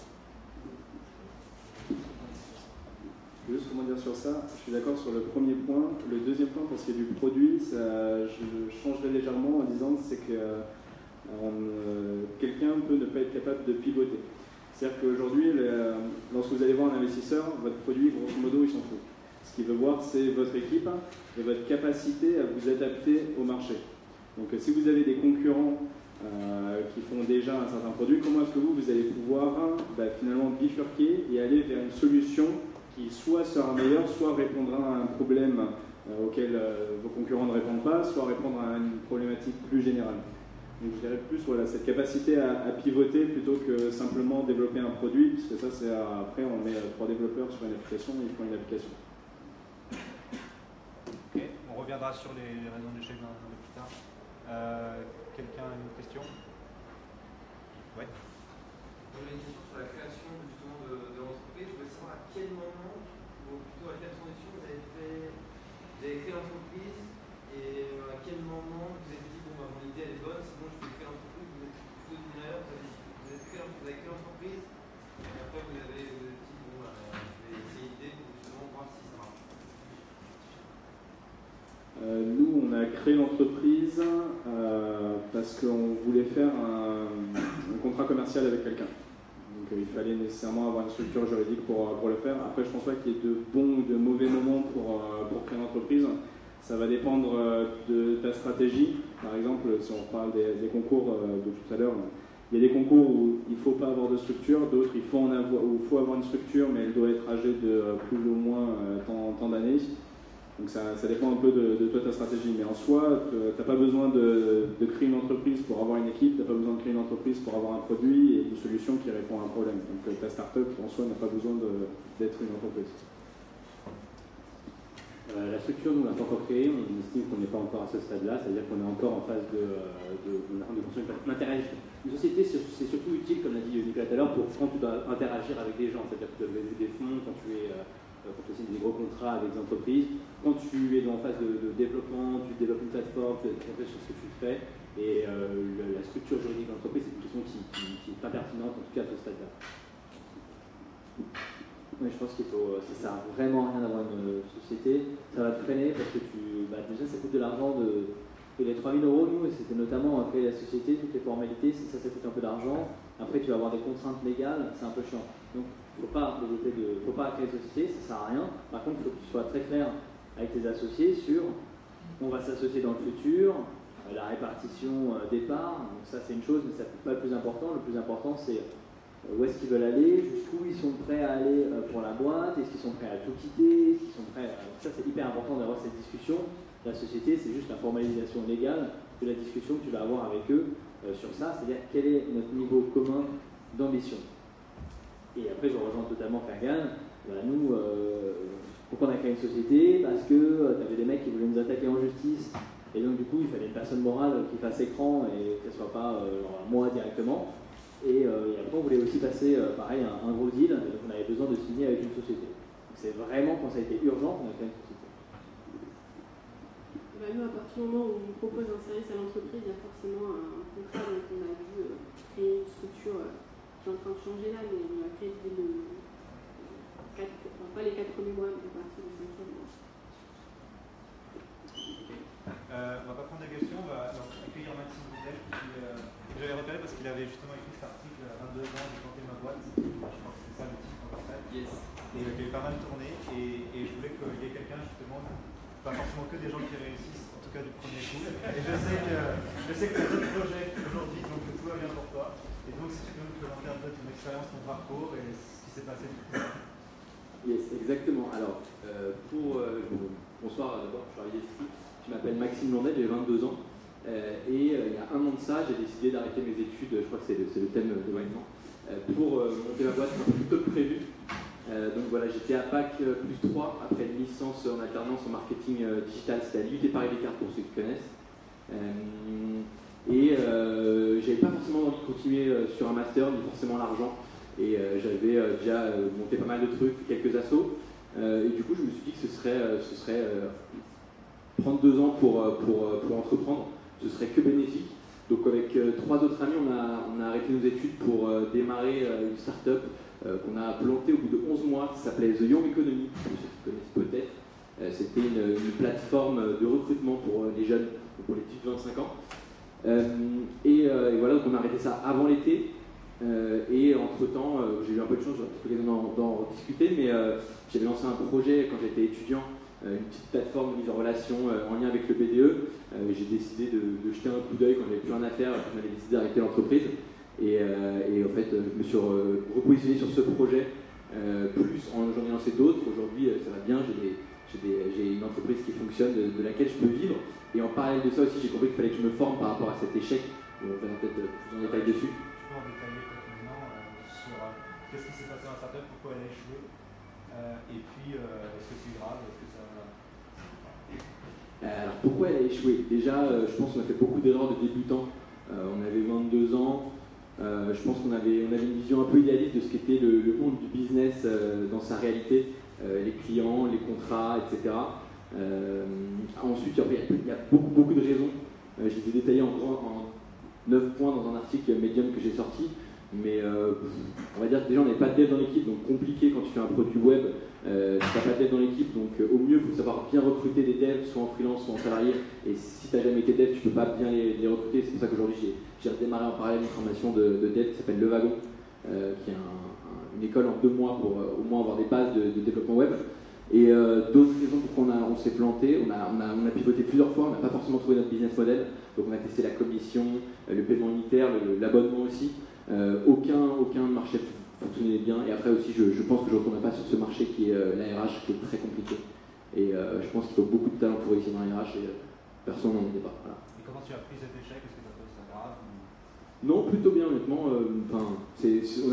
Quand tu apprends que ça ne va pas continuer, c'est pas forcément facile. Tu as 1 ou 2 semaines un petit peu de coup dur. Personnellement, pour le coup, je suis pas pessimiste, et je savais qu'il me restait encore 1 an pour tenter d'autres projets. Que ça faisait partie, on le savait en se lançant que voilà, dans les stats, il y a 9 entrepreneurs sur 10 qui se plantent. on le savait, ça fait jamais plaisir, c'est clair. En plus, on est plutôt des compétiteurs, donc on aurait préféré gagner. Mais le but est de rebondir et de pas s'enfermer dans ce truc de l'échec. C'est pour ça aussi qu'on a préféré communiquer vraiment en public, déjà pour partager aux gens si ça peut servir à d'autres, mais aussi surtout parce que voilà, faut pas en avoir honte, ça fait partie du jeu. Okay, dernière question, à la fin de ton article, ça m'avait marqué, tu disais si c'était à refaire, je le referais. Ouais. Pourquoi 100 fois, ouais, clairement. Ben, parce que je trouve que ça m'a. Enfin, c'était pendant ces 11 mois où on a monté cette boîte, je trouve que j'ai beaucoup plus appris qu'en 3 ans d'école, que ce soit sur moi, sur les gens, même sur le business, où je vous disais qu'il a été beaucoup plus dur que parfois ce qu'on pense quand on est en école. Au mieux, on a vu le BDE, mais voilà, les négociations, les contrats administratifs, juridiques, etc. Je pense que ça, en tout cas, moi, ça m'a donné une vision beaucoup plus terre à terre. Et à l'avenir, je me relancerai pas dans un business de start-up idéaliste, je serai beaucoup plus terre à terre. Et je lancerai un truc, si sous une semaine j'ai pas des clients, je ferai autre chose. Point. Merci. Je ne sais pas si vous avez des questions par rapport à ça. Ouais. Ce qui est marrant, c'est que quand tout le monde nous demandait est-ce que ça va bien, etc., tu le vois venir. Voilà. Tu vois venir que si tu fais pas de chiffre d'affaires, donc tu le traînes pendant 2-3 mois et même quand ça s'arrête, tu es presque content de se lâcher ce boulet, tu es obligé de mentir aux gens en soirée, de ouais, ça va bien, machin. Donc voilà, mais non, à quel moment on s'est rendu compte, c'est. Déjà, quand on a recruté un dev en freelance, on a fait un mauvais choix. On l'a pas assez bien payé déjà, et c'est bien payer les gens pour qu'ils travaillent bien. Donc il a délivré le produit, qui était la V1, assez tard, beaucoup plus tard que prévu. Il a failli nous planter aussi, on a négocié pour pas qu'il nous plante. Donc là, on a compris que voilà, même si on sortait le produit et que derrière, les utilisateurs l'aimaient, forcément il y allait avoir des modifications à faire. Et quand tu n'as pas de dev dans l'équipe ou que tu n'as pas de quoi payer un freelance qui est doué, que tu manages bien, c'est impossible de faire évoluer ton produit comme le souhaitent les utilisateurs et tu peux rien faire, tout simplement. Ok, merci. Je ne sais pas si quelqu'un veut revenir là-dessus ou...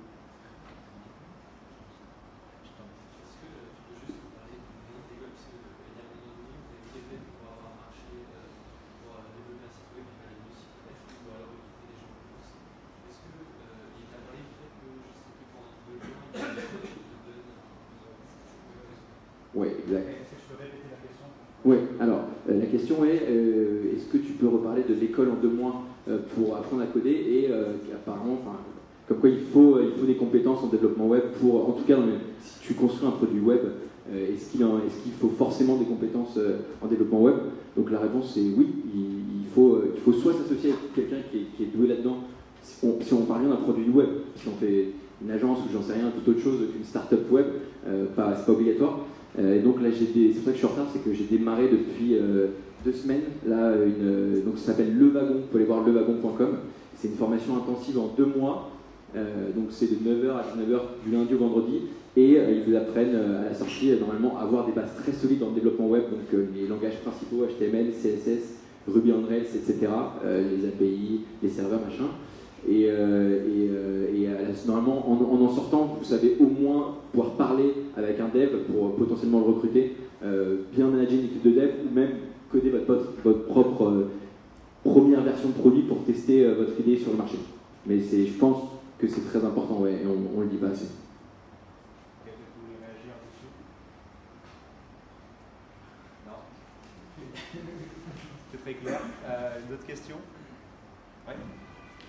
Est-ce qu'il y a des conséquences encore aujourd'hui du fait d'avoir monté une boîte au niveau juridique, au niveau bancaire, etc.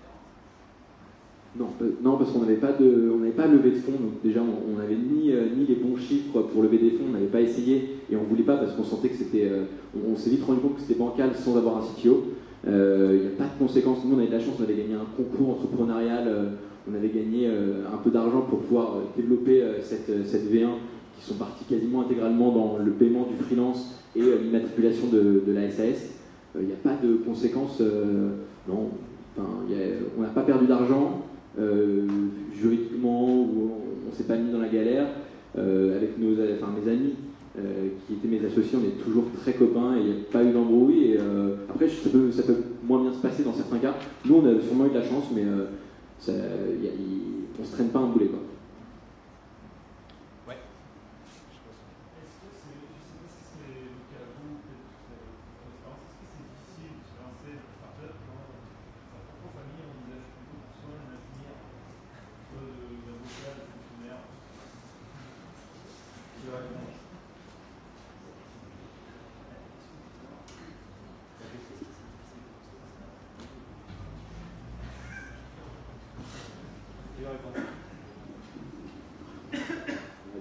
que tu tiennes tête à tes parents.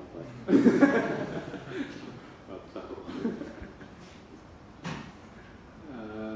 Moi, en ma famille, ça n'a pas été trop un problème parce que mon père, en sortant des cours il y a longtemps maintenant, il a aussi monté sa boîte, hein, ça avait bien tourné. Par contre, pour mon associé François, lui, il avait déjà son diplôme d'ingénieur depuis 2 ans. Il était embauché par des grandes boîtes, il gagnait bien sa vie et on lui avait fait des promesses d'embauche pour gagner encore mieux sa vie. Et du jour au lendemain, il a dit bon, c'est bon, je me casse, j'arrête tout et je monte la boîte et je passe à zéro. Et alors là, le choc avec les parents, ça a été atroce. Les repas de famille, j'avais même plus envie d'y aller. On est super potes, on se connaît depuis 15 ans, donc je faisais tous les repas de famille. Après, il y a eu une petite période assez longue où j'en ai plus fait. Je n'étais plus spécialement invité. Et là, ça commence à aller de mieux en mieux, puisqu'on voit le prochain objectif dans la création d'entreprise, qui est le premier salaire, qui arrive petit à petit, et donc les relations sont de moins en moins tendues avec sa famille.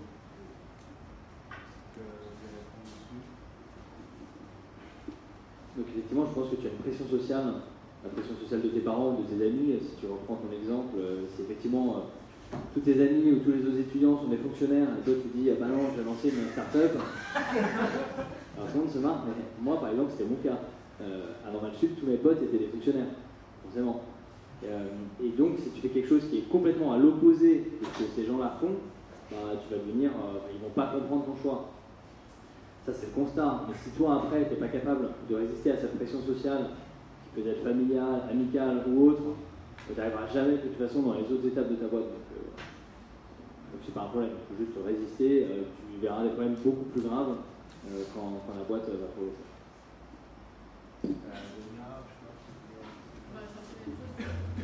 Prendre des risques et puis pire, tu sais pas ce qui va t'arriver, prendre des risques et t'attends.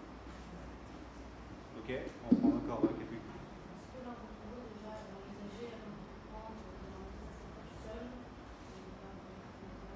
Ok, il faut compter ça un peu tout seul ou à plusieurs? Tout seul, tu ne peux pas tout faire. Je peux prendre. Tout seul, je pense que tu peux toujours y arriver, mais tu auras toujours besoin d'aide.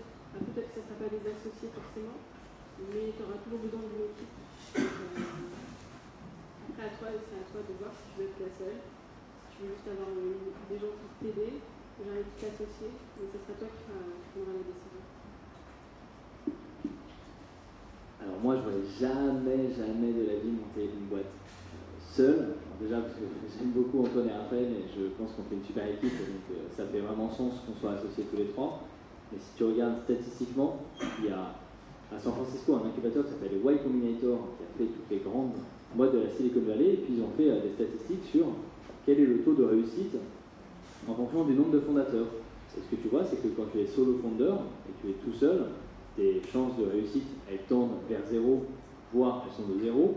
Et à partir de 4, ça commence à décroître sévèrement. Et 5, bon là tu retournes un peu à 0. Donc le nombre idéal est compris entre 2 et 4 personnes. L'idéal qu'ils ont identifié étant 3 personnes sectorisées sur des tâches bien précises. Donc je ne pense pas que ce soit une bonne idée de monter seul sa boîte. Et un truc qui est intéressant, nous quand on a levé des fonds, on avait une discussion avec nos investisseurs sur pourquoi ils ne prenaient jamais de solo founder. Et un de nos investisseurs avait dit on ne prend jamais de solo founder parce que ce mec-là n'a pas réussi à convaincre une seule personne de le rejoindre. Alors dès qu'il va falloir convaincre des clients, d'autres personnes, etc., ça ne va pas le faire. Et donc passer cette anecdote, en soi, c'est trop difficile au quotidien pour le faire seul. C'est mon point de vue. Ok. C'est des choses à ajouter ou... Ok, une autre question? Si jamais votre boîte s'effondre, enfin, je sais pas, est-ce que vous voyez redevenir employé ou c'est totalement impossible maintenant De devenir fonctionnaire ou avocat?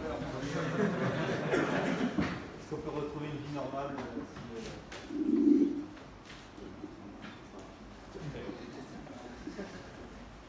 Personnellement, à titre personnel, non. Je pourrais pas. C'est pas la même excitation de bosser pour soi, pour son idée, pour son projet, que de bosser pour quelqu'un d'autre qui va prendre des décisions à ta place. Perso, non, je pourrais pas. On m'a proposé déjà des postes à côté qui permettraient de sortir d'une certaine galère financière actuelle, mais non, pas possible. Très bonne question. Si ça ne marche pas, qu'est-ce que je fais? Soit je continue mes activités journalistiques, soit je fais une pause. Est-ce que je peux redémarrer? Sans doute. C'est pas un échec qui fait que je vais me dire je ne fais plus jamais ça. On est déjà rêvé de jouer plein de trucs et bloquer trouver les choses. Voilà. Donc non, c'est pas quelque chose qui pourrait me vacciner d'une autre tentative dans votre temps. Alors, je pense que, tu vois, nous, une boîte comme Doctrine, statistiquement, ça peut échouer. Ça, c'est des statistiques. Par contre, à titre personnel, j'ai jamais pensé une seule seconde qu'on allait échouer. Jamais une seule seconde. Et je suis focus sur l'objectif. Et jamais je me suis dit qu'on n'allait pas y arriver. Si dans l'hypothèse on n'y arrive pas, à titre personnel, je pense que je me bute. Vraiment, je pense que je travaille jusqu'à la dernière seconde, au moment où c'est un échec, et là, ça sera très très radical. Et puis, dans l'hypothèse où ça va, je me dis, ah non, bon, ok, je sais pas, ça ne me dérangerait pas du tout de rejoindre une autre start-up, parce que je pense que aussi, ça c'est des points de vue différents, je pense que c'est aussi cool d'être dans un projet qui fonctionne, où en fait, la beauté de la start-up, c'est tu rejoins une boîte et tu prends énormément d'expérience très rapidement, et là où dans une entreprise traditionnelle, tu as mis 10, 15 ans avant d'acquérir cette expérience et cette responsabilité, dans une start-up qui fonctionne bien, tu vas faire ça en 1 an, 2 ans.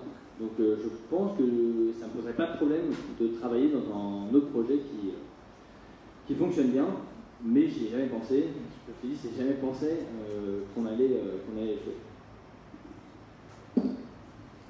Déjà moi je vais être à temps plein à partir de la fin d'année, donc pour l'instant j'ai vu ce que c'était être salarié, notamment être consultant, et je sais que je ne peux pas le faire.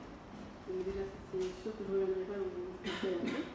Après ensuite, nous on se doit de ne pas échouer, parce qu'on a plein de femmes derrière nous qui nous attendent, donc comme toi on n'envisage pas l'échec pour l'instant. Et après, je sais pas, je pense que je vais me contenter autre chose, parce que j'aime bien, on aime bien, on attend bien comme là avoir plein de projets. On a tous les jours de nouveaux projets, donc je pense que ce n'est pas l'idée qui va manquer, donc je pense que je ferai autre chose. Ouais, je pense que c'est une non-question. Aujourd'hui, l'entrepreneuriat est plus tendance que le salariat. Ça changera peut-être, mais la vraie question qu'il faut se poser, c'est juste où est-ce qu'on veut aller et avec qui on veut aller. Si on nous propose un job dans une boîte qui semble nous faire rêver, la mission nous emballe vraiment et on pense même qu'on aura plus de liberté, autant de liberté qu'en montant sa boîte. Et il y a des boîtes où ça arrive, il y a des boîtes où c'est génial d'être salarié. Voilà, il n'y a aucun souci à y aller. Et la question était, après un échec, pourquoi pas de revenir salarié? Je pense aucun souci. Il y a plein d'entrepreneurs même qui ont réussi ou qui ont raté, qui d'ailleurs deviennent salariés de boîtes qui ne sont pas les leurs. Tu peux être très heureux, c'est une question aussi de période de vie. Il y a peut-être des périodes dans ta vie où tu vas être plus tranquille avec un peu moins de risques financiers. Voilà, et c'est aussi une super chose d'être salarié. On va prendre peut-être une dernière question. Les 2 dernières, vous les posez en même temps, et puis, vous posez l'un après l'autre et puis on répond après.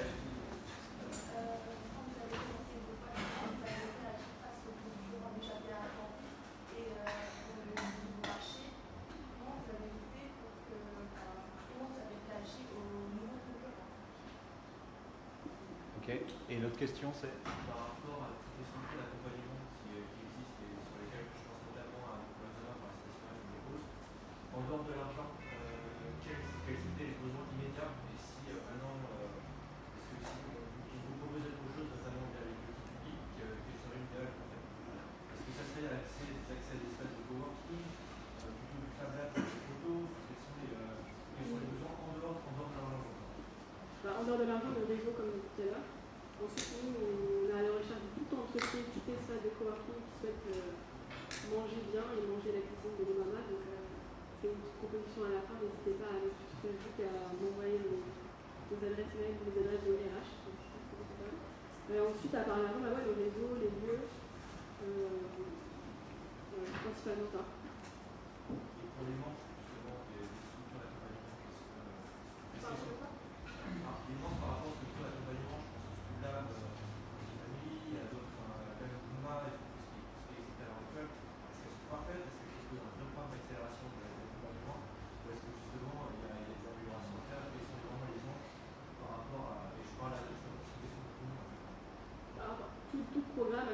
spécificité. Donc en fonction de toi aussi, ce que tu vas rechercher, ce que tu vas demander, il ne faut pas hésiter à te demander, en fait, tu verras, après, on va te dire oui ou non, donc de toute façon, tu n'as rien à perdre. Donc si tu as une demande, un besoin quelconque, même si ce n'est pas le but, l'objectif du partenariat, tu demandes et tu verras. Et ensuite, en fonction des partenariats, encore une fois, tu peux avoir des accompagnements sur plus des workshops, sur la stratégie, sur comment développer son business, comment trouver les clients. Donc tout dépend du programme d'incubation.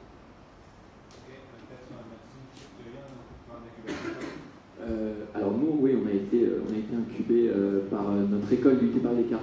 C'était très très bien parce qu'on avait des locaux mis à disposition. En revanche, pour savoir ce qui se fait aussi à côté dans d'autres accélérateurs ou autres, où là il y a beaucoup de soutien au niveau des experts, au niveau du conseil, au niveau du réseau. Nous, on n'avait pas énormément, c'est pas pour ça qu'on y allait. Mais il faut regarder ce qui s'y fait. Après, pour être honnête, et de ce que j'entends autour de moi, il y a beaucoup de personnes qui sont très, très mécontents des incubateurs. C'est quelque chose qui ne dit pas forcément, mais la vérité, c'est que demander à quelqu'un autour de vous qui a été dans un incubateur, il y en a 1 sur 10 qui va vous le recommander vraiment. Il faudrait se poser la question pourquoi, je n'ai pas la réponse. Au niveau des accélérateurs, nous, on avait travaillé un week-end avec The Family pour un week-end de travail qui s'appelle Une idée. Donc c'était génial. Pour le coup, on a vu vraiment la différence là, moi après. Le problème, c'est qu'on était tellement amoureux de notre idée qu'on n'a pas forcément suivi leurs conseils. On aurait dû. Voilà, mais c'était une erreur de jeunesse. Après, on a quand même la chance d'être accompagné, que ce soit pour avoir de l'argent, du réseau. Tout est beaucoup plus accessible qu'avant parce que l'entrepreneuriat est beaucoup plus tendance aussi. Et après, je pense que mes collègues pourront plus de choses à dire peut-être sur les accélérateurs, etc. Oui, je pense que la problématique a été assez résumée. Accélérateur, donc The Family, Nouma, plein d'autres, c'est très bien, ça dépend de l'étape de ta boîte. Il ne faut pas négliger un aspect, c'est que ce n'est pas eux qui vont faire ta boîte. Eux, ils vont te conseiller, mais ce n'est jamais eux qui vont résoudre des problèmes opérationnels. De même qu'un investisseur, en te vend toujours, nous, on est opérationnel dans une boîte, blabla, mais ce n'est pas eux qui vont résoudre les vrais problèmes. Donc c'est bien pour avoir des avis extérieurs. Je pense qu'il faut toujours les remettre en question. Et nous, on a fait une fois l'erreur, et pourtant on met toujours tout en question, mais à chaque fois que tu prends un conseil, essaye de le démonter pour savoir si ça t'applique à ton cas et voir si tu ne peux pas faire l'inverse. Donc ça c'est hyper important parce que si tu follow comme ça en fermant les yeux, tu vas faire beaucoup de conneries. Donc il faut toujours remettre en question. Après sur la deuxième partie qui était qu'est-ce que les politiques publiques peuvent faire pour les startups. Alors oui, tu peux financer des startups, en vrai tu pourrais faire plein de trucs, tu pourrais par exemple baisser les impôts, quand tu embauches une personne, nous on embauche énormément de gens, tu dois prévenir l'URSSAF, qui est un organisme, 15 jours avant que tu embauches une personne, mais souvent tu embauches la personne le lundi pour qu'elle vienne le mardi, et donc tu es toujours dans l'illégalité. Donc là c'est des trucs comme ça, si ça s'était enlevé, ça nous simplifierait la vie, donc plein de petits points. Ouais, simplifier, régler l'URSSAF, différents. Voilà, on pourrait tout demander à la puissance publique, mais c'est pas eux qui pourraient faire le job. Moi, j'aimerais bien que Pôle emploi, ça redirige vers www.doctrine/recrutement, parce que c'est là où il y a toutes les offres d'emploi de Doctrine et qu'on recrute un max. Mais c'est pas non plus eux qui vont faire en sorte qu'on s'en sorte. Donc, c'est pas la puissance publique qui va faire le job, je pense. Et pour la question de madame qui était... Pardon ? Sur la concurrence. Voilà, sur la concurrence, je résume la question, c'était quelle est la réaction face aux concurrents qui sont déjà établis et face aux nouveaux entrants? Si je fais une réponse rapide, je pense que la concurrence, on s'en fout. C'est-à-dire que pareil, il y a une phrase de Peter Thiel, qui était un investisseur dans Facebook, qui a créé PayPal à l'époque, et puis après Palantir, un grand homme de la Silicon Valley, qui dit « Competition is for losers ». Et donc, en français, tu es un loser si tu t'intéresses à la concurrence. Pourquoi? Parce que pareil, si tu focuses trop sur la concurrence, tu vas oublier de focus sur tes clients, sur qu'est-ce qu'ils veulent, sur les faire payer. Donc tu vas bâtir un mauvais produit, tu vas paniquer alors qu'il n'y a aucune raison de paniquer. Donc je pense qu'il ne faut pas s'intéresser à la concurrence. Il faut savoir à peu près ce qui fait sur le marché, mais il ne faut pas que tu fasses que tes choix produits soient dictés par les concurrents, tes choix stratégiques soient dictés par les concurrents. Je peux juste rebondir là-dessus, je suis totalement d'accord de A à Z sur ce qu'il vient de se dire. Nous, pour le coup, moi je faisais partie de ces entrepreneurs qui étaient très stressés et qui regardaient les pages de ses concurrents tous les soirs. Et en fait, que je les ai aujourd'hui, après que je les ai regardés ou pas, ça n'a rien changé. Ça a pu même certains jours me décourager ou alors me motiver, mais le fait est qu'on s'en fiche. y a souvent aussi de la place pour plusieurs acteurs, donc voilà, que vous ayez des concurrents ou pas. Enfin, c'est bien d'avoir des concurrents, c'est-à-dire qu'il y a un marché déjà, et si vous faites partie de ces boîtes, vous vous dites, mais nous on n'a pas vraiment de concurrents, on a des concurrents indirects, posez-vous la question de savoir s'il y a un marché, s'il faut faire de l'argent. Donc les concurrents, vraiment, n'y prêtez pas attention, quoi. Vous pouvez être meilleur qu'eux, vous pouvez être différent d'eux, il y a plein de choses, mais c'est la seule chose qui compte, c'est à la fin de la journée, est-ce que vous gagnez de l'argent, est-ce que vous avez des salariés heureux chez vous, et est-ce que vous avez des clients. On parle d'entreprise, hein. On parle de start-up beaucoup, mais on parle d'entreprise. Ce qui compte, c'est à la fin ce qu'il y a sur le compte bancaire et les salariés dans la boîte, donc les hommes. Et sur la concurrence, peut-être Alors sur la concurrence, donc nous qui sommes encore au stade où on doit encore valider l'idée, sa faisabilité, sa crédibilité, quand on a vu des concurrents, on était tout content en fait. On s'est dit cool, on a un truc pertinent, donc est-ce qu'on va réussir à bien l'exécuter, mais apparemment il y a des gens qui ont déjà pensé, donc il y a un besoin. Donc on était plutôt ravis. Alors peut-être, sauf au début, on était un petit peu parano, on nous piquait l'idée, mais en fait non, on s'est rendu compte que c'est pas ça qui comptait, c'est l'exécution. Et finalement l'idée qu'il y ait plein d'acteurs qui essaient de se lancer, qui se plantent, qui réussissent, c'est le site qui a un besoin, et donc on a peut-être un rôle, une proposition de valeur en tout cas à faire valoir en tout cas sur le marché. Nous, on a, rien que sur le marché du covoiturage courte distance, on doit avoir une 50aine de concurrents, rien qu'en Ile-de-France. Et sur le marché de la mobilité urbaine, un bon millier, je dirais. Donc c'est pas possible de toute façon d'étudier toute la concurrence. Nous, ce qu'on a fait, c'est on a pris les 4 qui passaient à la télé, histoire de les connaître et de les balancer dans un pitch investisseur quand la question est tombée. Et puis après c'est tout. L'idée, c'est vraiment comment est-ce qu'on va faire pour développer un produit qui répond à la problématique de l'utilisateur. Et donc l'idée, c'est pas de se comparer aux concurrents, mais plutôt d'essayer de comprendre réellement ce que nos users ils attendent de nous.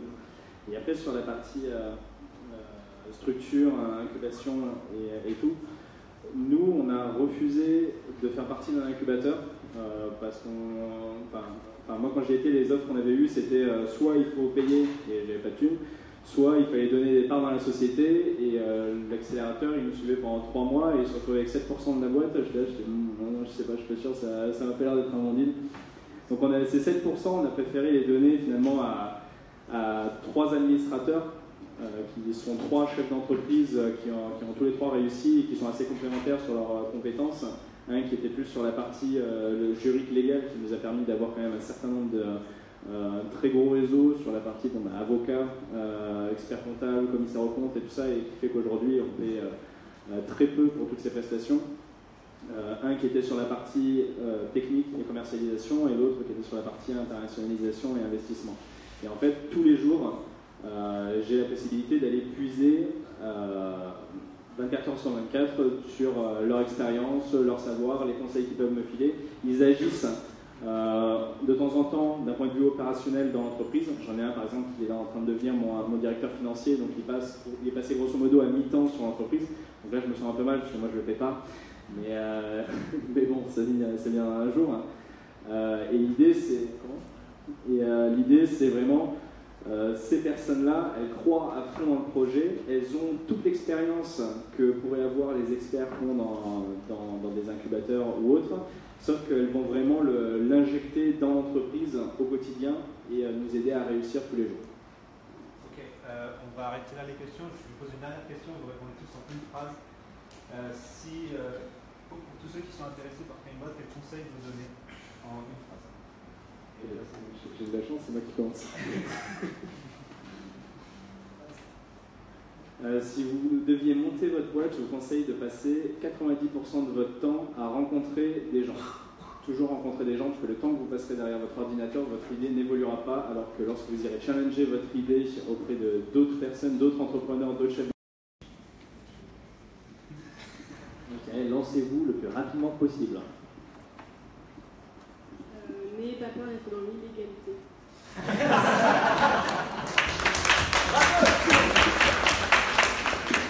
Et t'es pas assis sur Liberty. Et du coup, moi je dirais en un mot client, tout simplement. Ok, merci beaucoup.